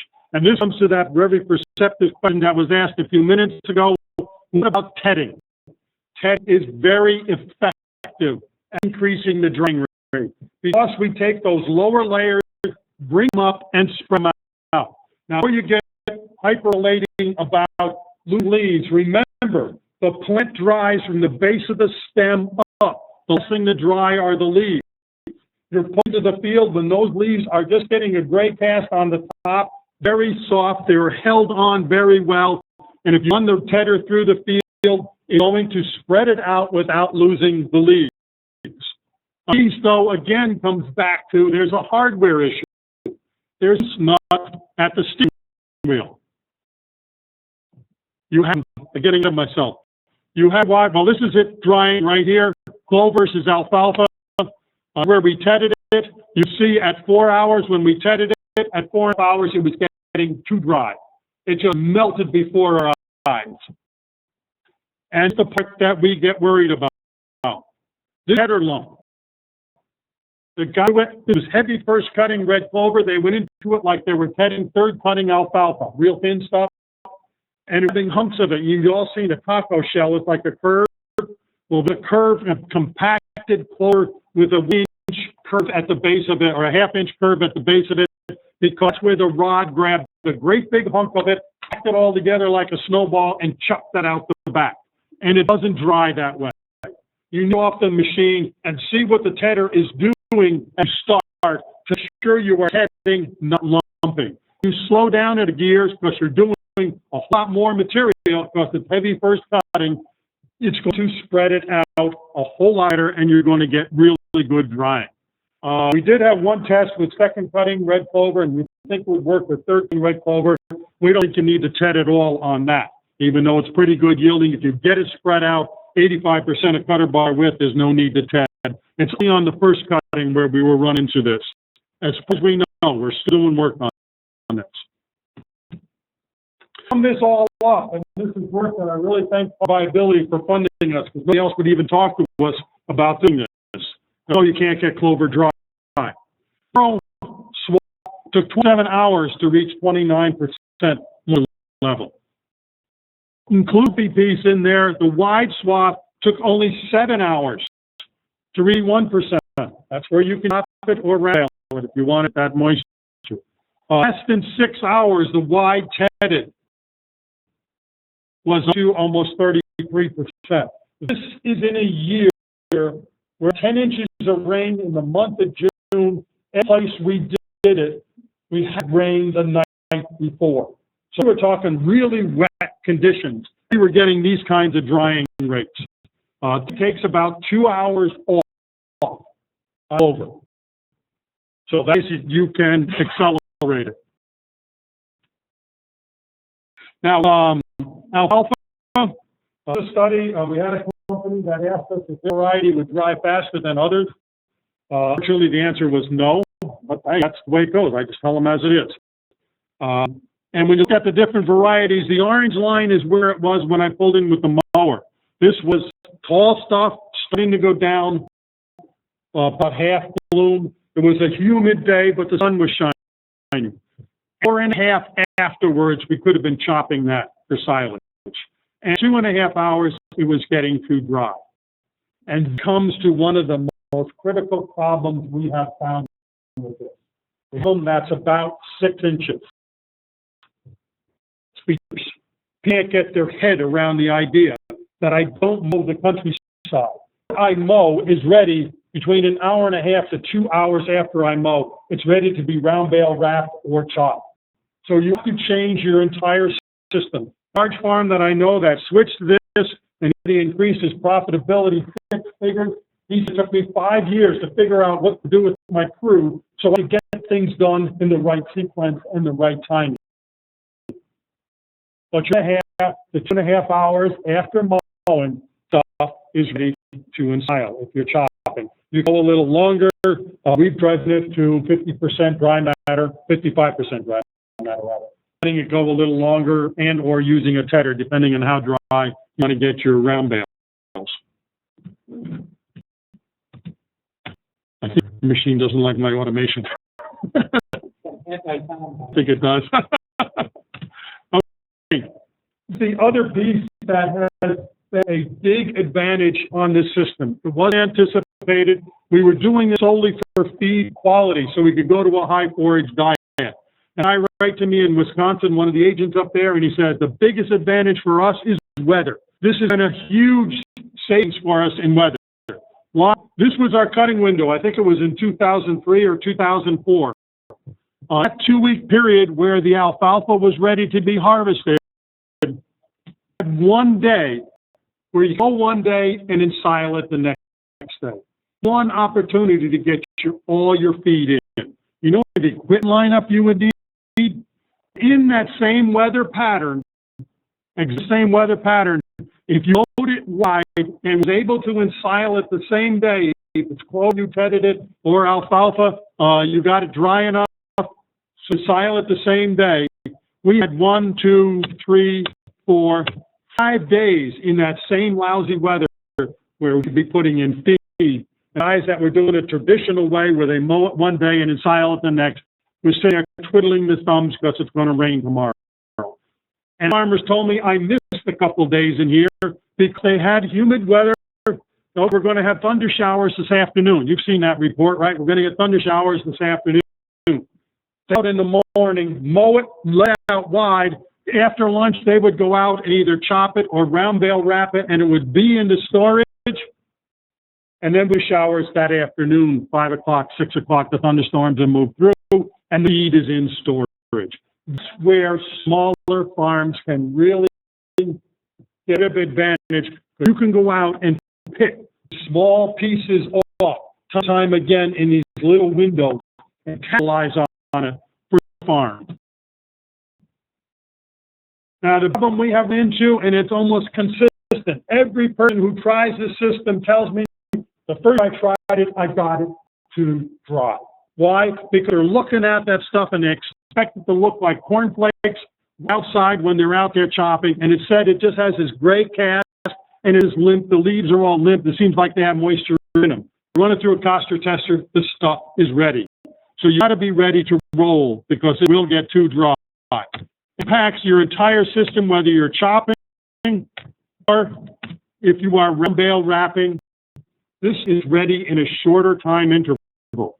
You have some guy coming in, go the whole countryside and call him up because it'd be way too dry by the time he gets there. You're going to be losing leaves. It's not going to ferment well because it's too dry. You need to coordinate this a whole lot closer. So, question.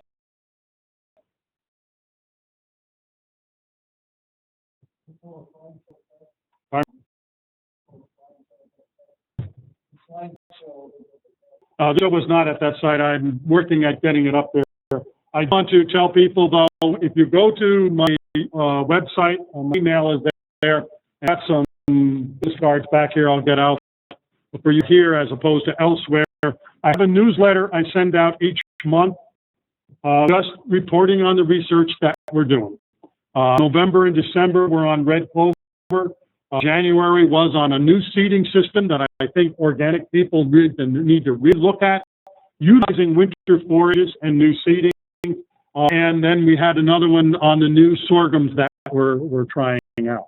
So we do research and we report on it there. I don't give recommendations. It's just what we found, what we're discovering. Question back there.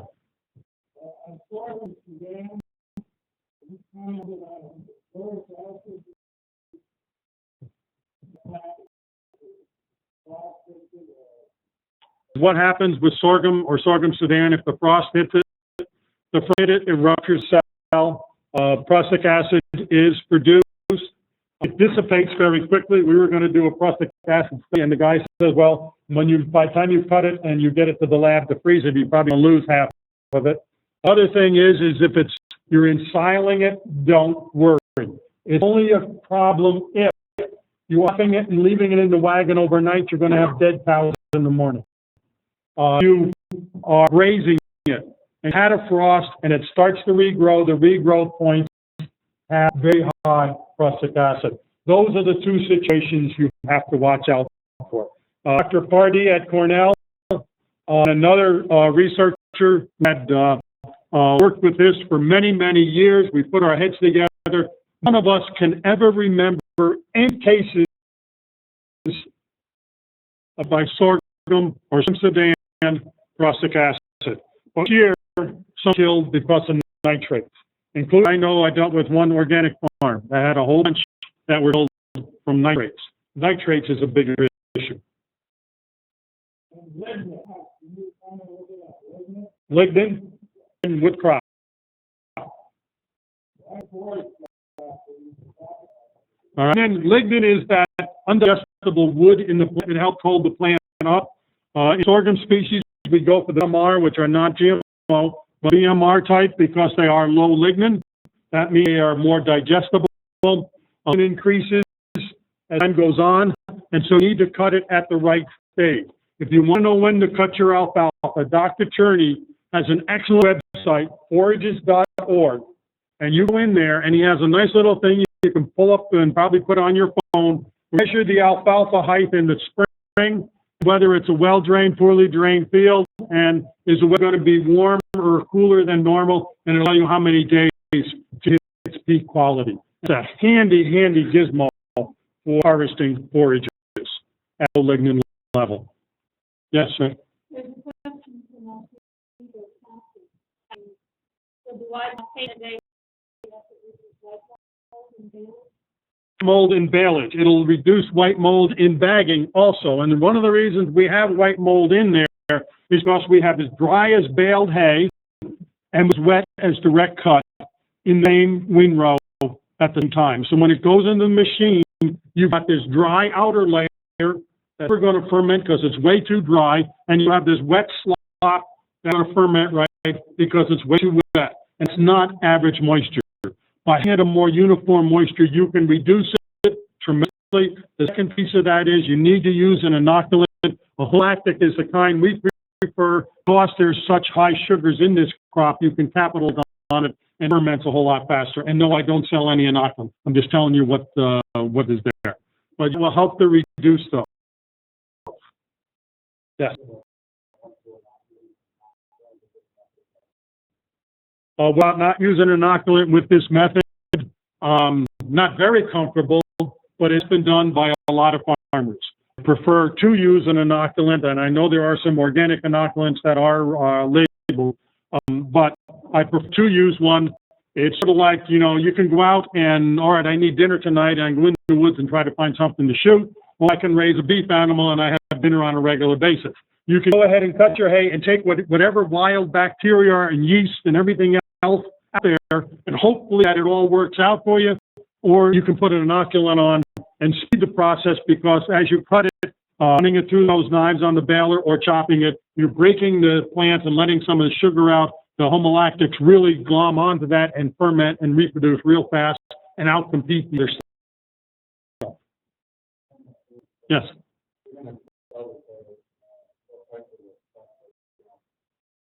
Dollar question is, if I'm going to sell this haylage, what price do we put on it? I'll put on a higher price than regular, and I would hand them the forage analysis that says it's almost equal to corn silage in energy value. I haven't sat down. There are things like there is a forage calculating thing that I think Ohio has. Sesame, I think, is one of them, and there might be some others where they can calculate the change in the feed value and tell you what that is worth. A nutritionist may be able to do that too, how more that is worth because of the energy coming in on it. You know, you could just take the energy, convert it to a corn silage equivalent and say, all right, this is much more energy is in it, so I'm putting this price on. Question in the back. One thing was,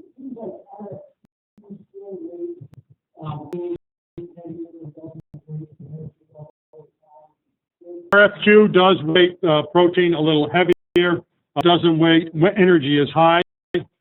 With the price of corn, well, corn's come down a little bit, but even organic corn is still way up there. I would seriously question those values. My preferred way of doing it is ME and MP, which is energy producing ability from energy and milk producing ability from protein, as a better way of measuring how good the feed really is. And digestible NDF is the other key number. Yes.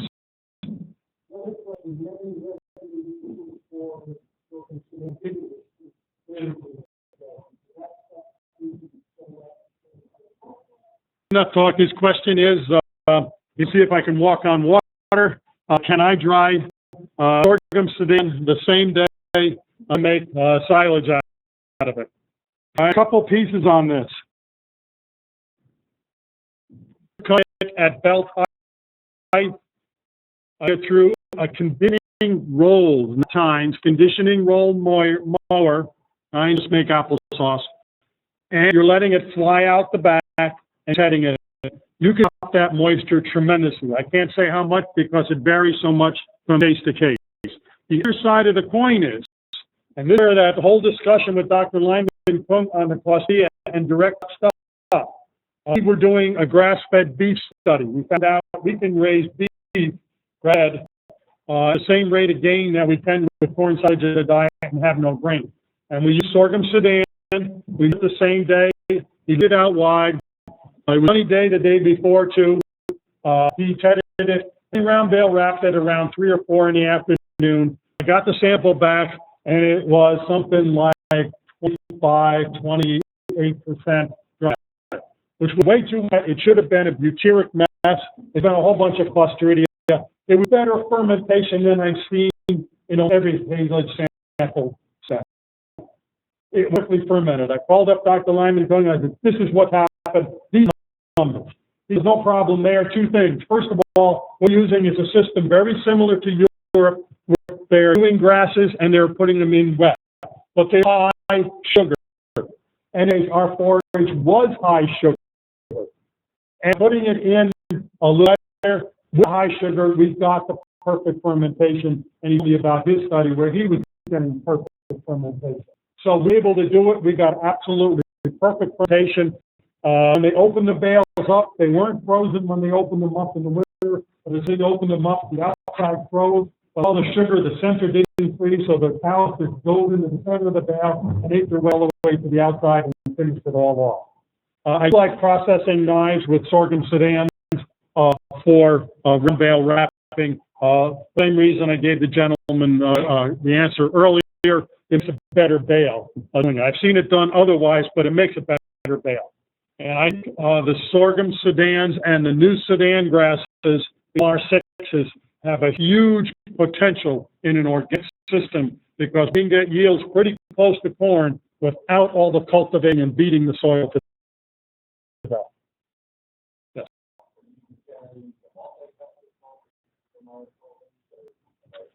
The question is, are we in a multi-cut or a one-cut with the BR sorghum sedans and sorghum I am looking toward a single cut system. Every time you cut, you take that factory and you put it back to zero, and it has to rebuild the factory before it can rebuild yield. If you can do a one cut, then we are going to have a lot more yield. If you're doing one cut and you're trying to run that through a mower, you're going 20 tons of material through a mower. That's a huge abuse of a mower. But the flip side being, we have taken sorghum. The guy had to get it off for reasons, none that had to do with me, and it was at boot stage. It was 16% dry matter. Cut it long, he was chopping it, putting it in a bunk. He cut it long, he put a homolactic bacteria on it, and in 24 hours the pile was cold because there was so much sugar there, and the homolactic bacteria were able to capitalize on it and ferment really quick. He replaced a bit of the corn silage in the ration. The cows held production, they held body condition score, they held components. So the other side of the coin, and I don't have the answer on this, we're still working on it. The other side of the coin is maybe to go ahead and make a wet thing. Brown bale wrapping it before you're picking up a tremendous amount of weight down. They're drying it down may work a little bit better.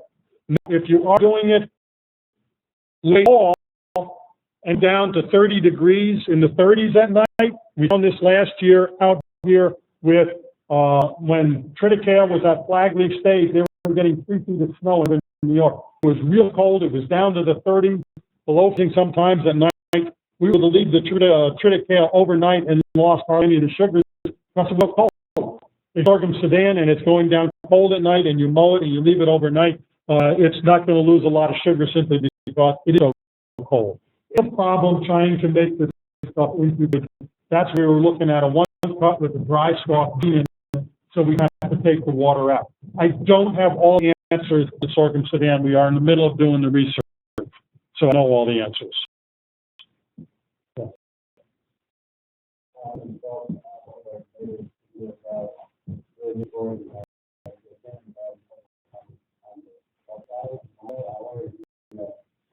The question was, his neighbor came in 2012 and made buckwheat silage. I've made buckwheat silage back in 1980. That's not 18, but it's 1980. And it makes really good feed. It'd be really good feed. It has that hollow stem, so you're breaking it up a little bit. Helps. Don't let it go to maturity. You don't want mature seeds. It's got to be at the succulent stage. So yeah, question there.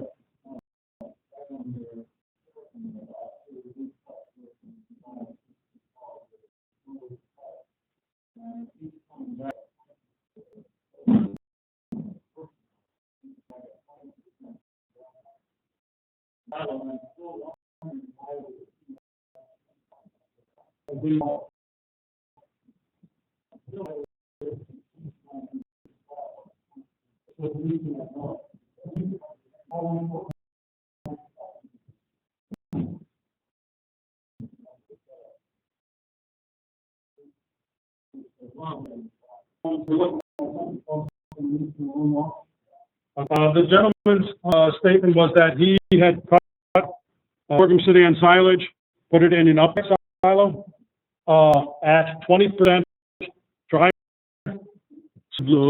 juice like all get out. It didn't juice very much, as long as possible. And you are keying in on exactly the work that I am headed toward and the research we're doing. If you're cutting it that long, I did dilation compared to a traditional length of cut for haylage, you reduce the number of cuts sevenfold. If you reduce the number of cuts, you reduce the number of cells that are broken. If you reduce the number of cells that are broken, there's a whole lot less juicing. So I think we can do this at a rare moisture if we have a longer length of cut. But you're just ahead of me with practice. We are trying to figure out on research. But I think that is a potential site we can go to, and we're also looking at doing that with the new sorghums, is cutting them longer so we have that effective fiber, but breaking them up some so that when they're in the silo, they're not juicing, but at the same time, we've got something that cows really like to eat and it's effective fiber. But we do all the answers. That's where I'm doing a lot of work, is exactly what you're doing. Did sorghum 80% moisture? It also didn't really expect it to come out of the running of the upright side. But the fact was that once you start feeding, every feeding, you could whole thing today, he has to go away, 1 or 2 parts of spoiling so quick. Question was, is he had a farmer that put sorghum sudan into an upright, any runoff, which is a similar thing. The length of cut is important on that. But he had spoilage. As fast as he was feeding it out, it was spoiling. And it was something we ran into with the winter forages. I've been producing these forages that are right off the charts in terms of feed quality and digestibility. They're fermenting little stuff there. When you expose them to air, they start fermenting or spoiling again real quickly. And that's where using the proper inoculant can go a long ways to reducing that. Because I had a discussion with Dr. Fung on this, and he suggested I use the homolactic bacteria. That would do a better job. Some that also produce a certain amount of acetic. Acetic is the stuff that helps reduce secondary fermentation. But excellent inoculants out there, and I think some of these are registered for organic farmers to use, that will allow it to ferment without it spoiling, because when you have really good feed, as soon as you open the pile up, it's going to spoil. And I was just saying that we did do a fermentation profile, and you got down to the good stuff. I know it's an excellent profile.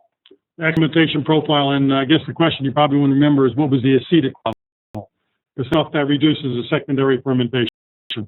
But it could be a problem on some, is that the stuff just is good, it spoils real fast. You got to feed it off fast, but that's where a high forage diet can work. You know, up the forage feeding level from 55% up to 7%. You're feeding a whole lot more forage off of it, and be getting down to where it is fresh stuff. Don't use wet feeds and put into a bottom unloading silo. If you do that, you will never run out of feed, because you're never going to get it out of the silo. Yes.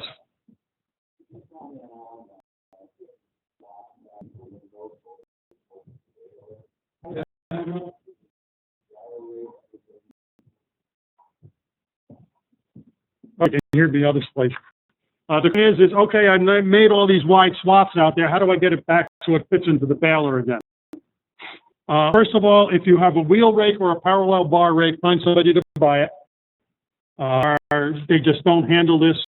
And especially the wheel rakes, they mix dirt in with it. They're not the way to go. Rotary arm rakes, especially the ones that are tilted back so they lift a little bit, and cantilevered wheels so they track over the ground, work a lot better.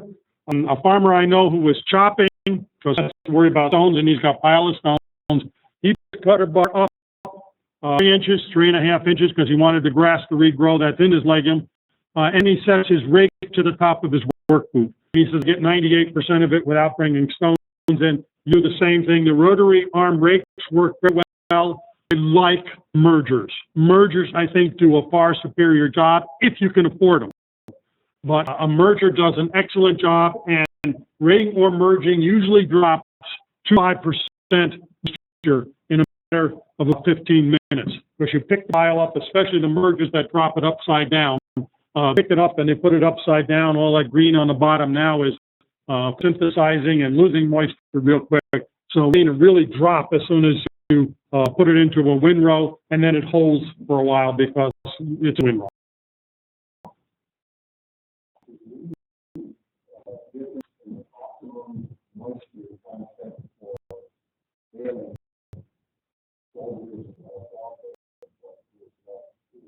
Is there any difference in the optimum moisture burning clover versus alfalfa? No, it's a fermentation process. Clover, we can get it dry. We've already shown that. Repeat, we can get it dry. Use it better on the heavy first cut. And so it's now a fermentation process. And what moisture do you want to have for your fermentation? If you're well wrapping, you tend to go a little drier simply because you're not carrying as much weight. But at the same time, that's a trade-off. It needs to go in today. Low today goes in today. And you get it in today. So otherwise, you're going to be losing a tremendous amount of feed value. Between the two, no. You just make a good feed.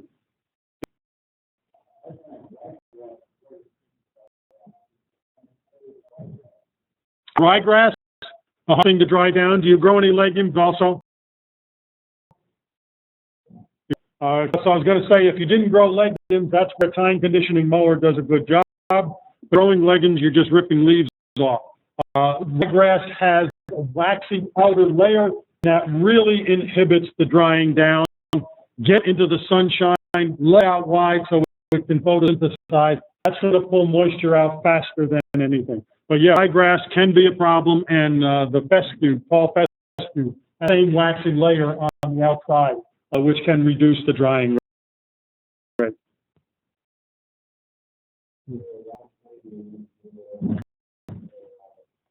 Ground baling, how much money do you lose overnight?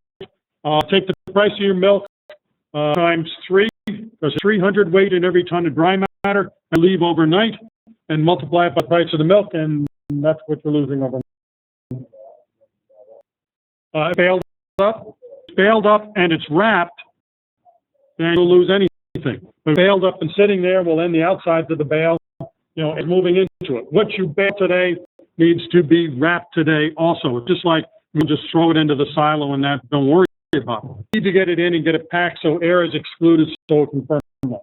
That's going to stop the loss. Until then, you have loss. You got to decide, what are you going to do?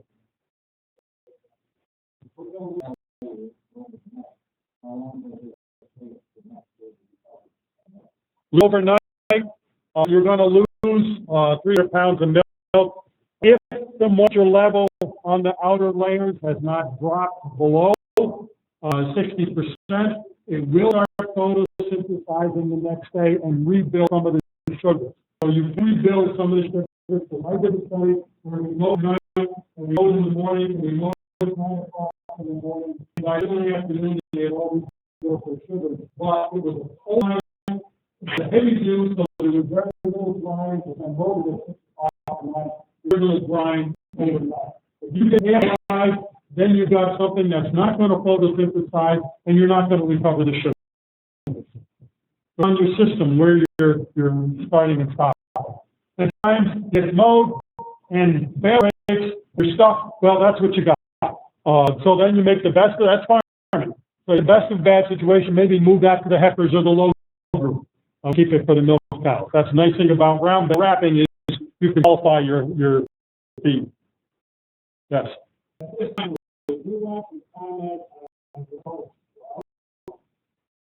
I'm growing sprouts. This time I've dealt with sprouts. We dealt with sprouts in 79 and 80. Generation or so, it comes back again because they forget the lessons they learned before. Sprouts is a very nice feed. The cows chow it down very well. But whenever you take a ton of energy and you sprout it, you're losing CO2 hydrogen because it's refining, it's taking starch and converting it over to the plant itself. And so whatever energy you have when you start is going to be less when you feed it to that animal on a fertile dry matter space. So when I look at the economics of it, the economics are not there. And the second thing that they have run into is that people are buying the and debt. Somebody come buying this stuff, they may have just chucked it through the dryer real fast. They kill the germ, they go ahead and put it in there, and they get a whole pile of mold or no sprout. If the germ wasn't protected, it's to be handled so that the germ is still viable when you put it into your sprout. That's two issues that we're working against.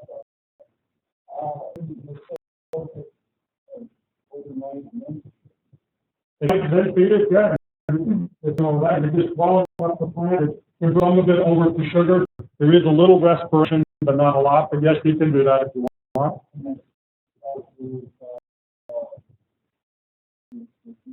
The longer it sits, the longer it goes, the more feed total is lost. Specific growing process. In the back. So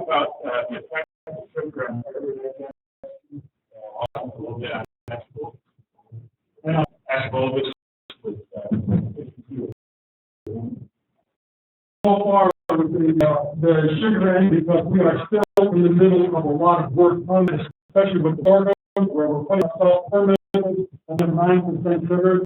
I had an interesting discussion, and actually I'm doing a seminar tomorrow in Western New York, and I'm going to bring up there is a question I don't have an answer for yet. No, I'm sorry, Randy, so I got your name from. Randy's from, Forage, or was it Wisconsin, one of those two. And he's out in, Wisconsin. Was it a talk on low starch diet, where they take the starch out of the diet and replace it with,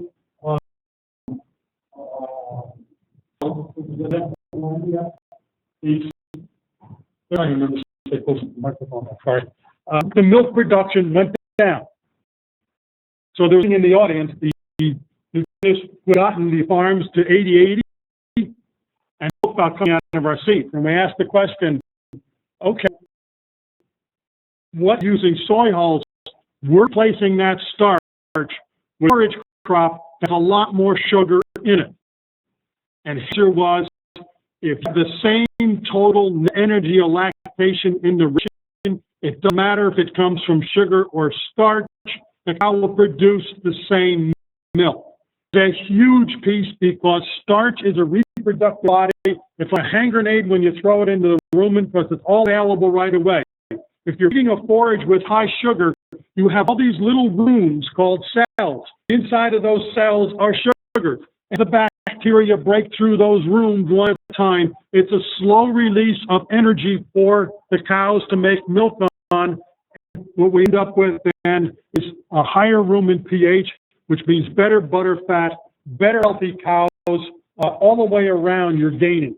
And so the question I have is, why are you so hung up on this starch? Everybody thinks you have to have starch to make milk. It's like I thought you had to feed 50% grain to make milk. It's out, the answer is no.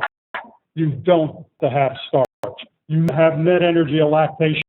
And where is that coming from?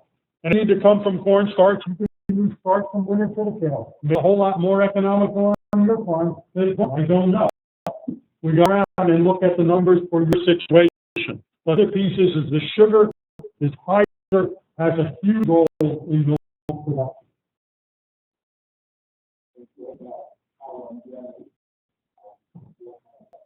This is on cow longevity with forage diet. Run into a problem. Heifers all over the place because the cows aren't leaving. Somebody turn the trash into cash. Not trash, they're a really good breed. Well, you sell them as heifers. But the point is yes, you have to go almost 2 years before you pay for growing her. And then you make money. With a 34% culling rate, they're out the door before they ever make you money. But if you're keeping cows 5 years, although you got a whole lot more money. And as you improve the forage quality, so you can go to a higher forage diet, you have less subclinical acidosis. If you have less subclinical acidosis, the immune system is not compromised, and so the cow can withstand a lot more attacks on her biology than she would if she's an acidotic frame cow that's on, just staggering around because her stomach is so sour from too much acid in the system.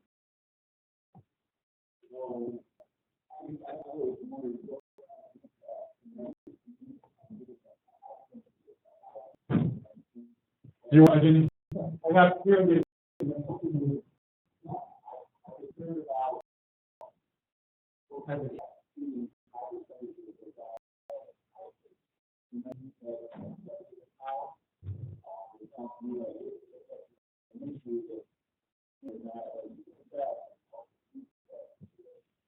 Feeding a high percentage of fermented feeds affect longevity of the cow. Very first thing you need to look at, you get a shake box. They're only worth a couple $100, and you need to screen your feed to make sure you have effective NDF. I don't know what ration you're feeding. If you don't have enough effective NDF in there for rumen function to work correctly, she isn't going to be doing well. You need to have effective NDF. I have very high quality stuff that falls apart easy. The effectiveness of that NDF is down, but if you need more forage, you can increase it even though it's a lower effective NDF. You can get it up to where it reaches the minimum level necessary for effective NDF in the rumen.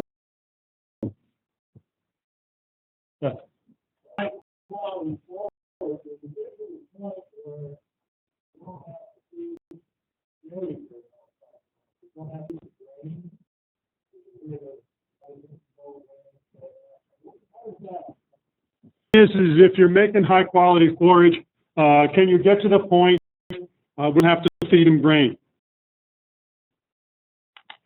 You try to maximize the diet, just leave enough space to meet the last nutrient needs of the cow. That a friend of mine who works up in Canada has herds where they're on a no-grain diet. They have minerals and the like, but they're on a no-grain diet.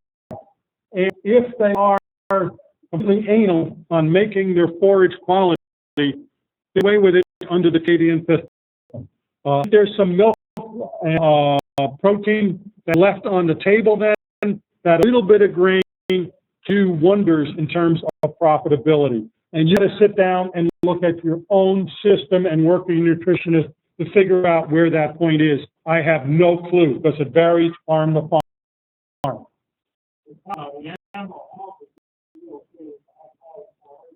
Yeah, like a cow, not like a pig. The question is, will the animal's health be good? You're feeding a cow like a cow. She was designed to eat forage. They for centuries lived on forage with no grain. They are designed to handle forage. It has to be quality forage. It can't be this rottage that the bottom third of the bale is all rotten because it sat outside. Oh, that's fine if you leave it out there and it's all spoiled. Or you didn't cut it until 2 weeks after everybody else started cutting, and you got this chainsaw forage that you're putting in front of them. You got to be fanatic on making forage quality. I had a farmer that we were working with that he was low on feed, and we were trying to get him to do high forage quality. Well, low on feed one spring, we went out and he mowed a bunch of his grass early. He actually mowed on time. Starting after the cows, they went up 15 pounds. After that, in the spring, he was insufferable to be around because when it was time to mow hay, he was mowing and he didn't care if you were in the way. He'd roll over because he had to get that stuff in. He knew how much money is on the table harvesting your forage at the correct age and the right process. You have that kind of attitude, you're going to go to a high forage diet. And look at going to a high forage diet before I went to a no grain diet. You get there in a series of baby steps. One of the farms we worked with, it took them 6 years to barely transition his cows to a high forage diet. It's not overnight. Yes. The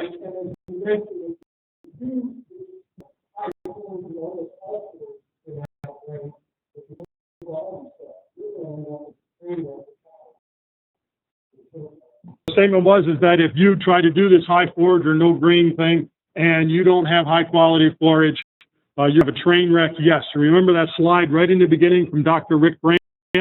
You have high quality forage. You could go high forage diet and get high production. If you have quality forage, you're guaranteed not to have production, and you can't go to a high forage diet.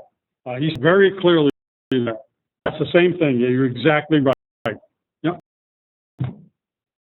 Conversation, but James, I gotta cut it off, but it seems like we've used time pretty good here. You know, I'll stay as long as you want. Well, you get for lunch, and then there's a discussion afterwards. We open it up to the discussion. Even though like this, the time commissioner, I can still get lunch. There's what we're not going out for that. But You didn't talk about soluble cow. What is that? Your solids, what effect does that have on dry matter yields? If it was 3 degrees at night, you just increased your yield 13%. That's what this shows. So you're only getting more feed. The other thing that I didn't show is Dr. Sander from Wisconsin heard this talk, and he was on after me, and he was jumping up and down. I couldn't figure out what was the matter. And he gets up there and he throws up the slide showing the yield decrease if you are driving on a cut field 3 days and 5 days after mowing. It's 25% yield reduction in the next cut if you're out there that late. Whereas if you're doing it the same day, there is no yield reduction. And so the system actually gives you a yield increase. But you get an amount of time to talk, so I took that slide out.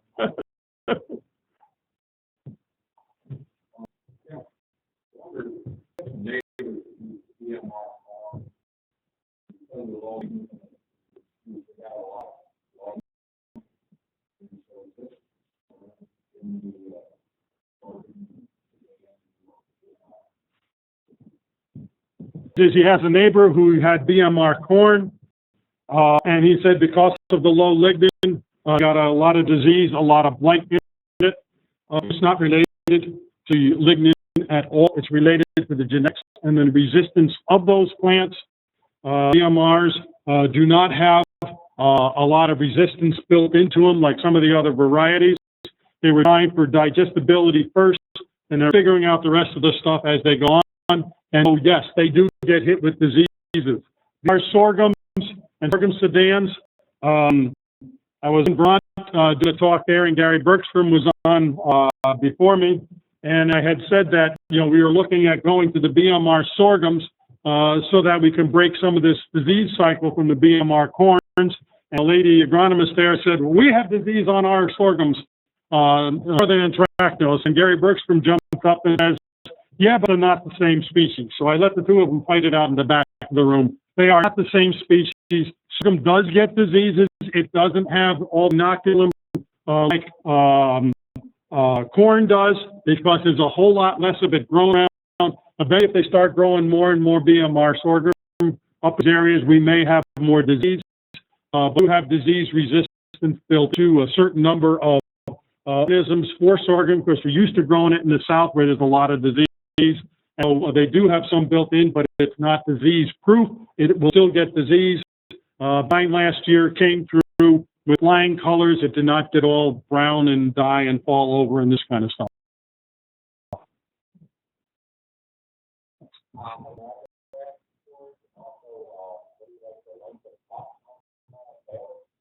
How do I like Italian ryegrass?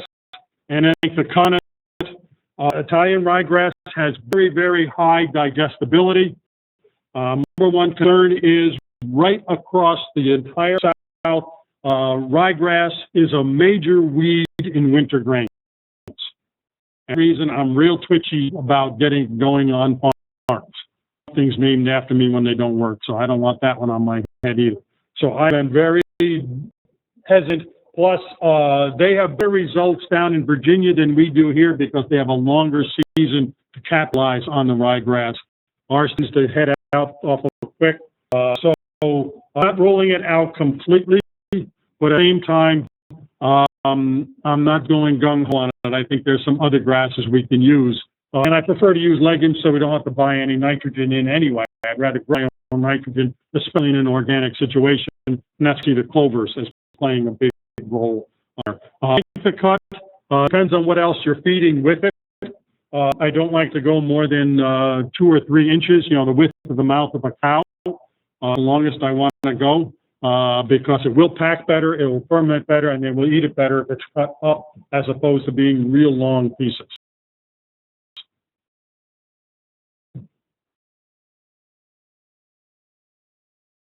They're all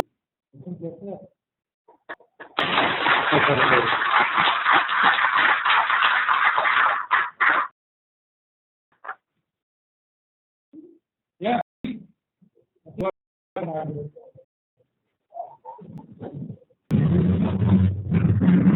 I got a headache. that bad, huh? That's a lot of good stuff. They're great speakers. The problem The slides are good. it is a lot of stuff. Yeah. But Escape. Huh?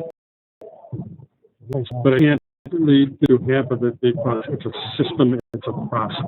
In a process, you need to understand the whole process. I think Just exit. there's someplace down here I can. Oh, you want to get your thing out? No, I'll just pull it out if you want. Yeah, I mean, the other way I do it is just Meeting there, I right button. in meeting.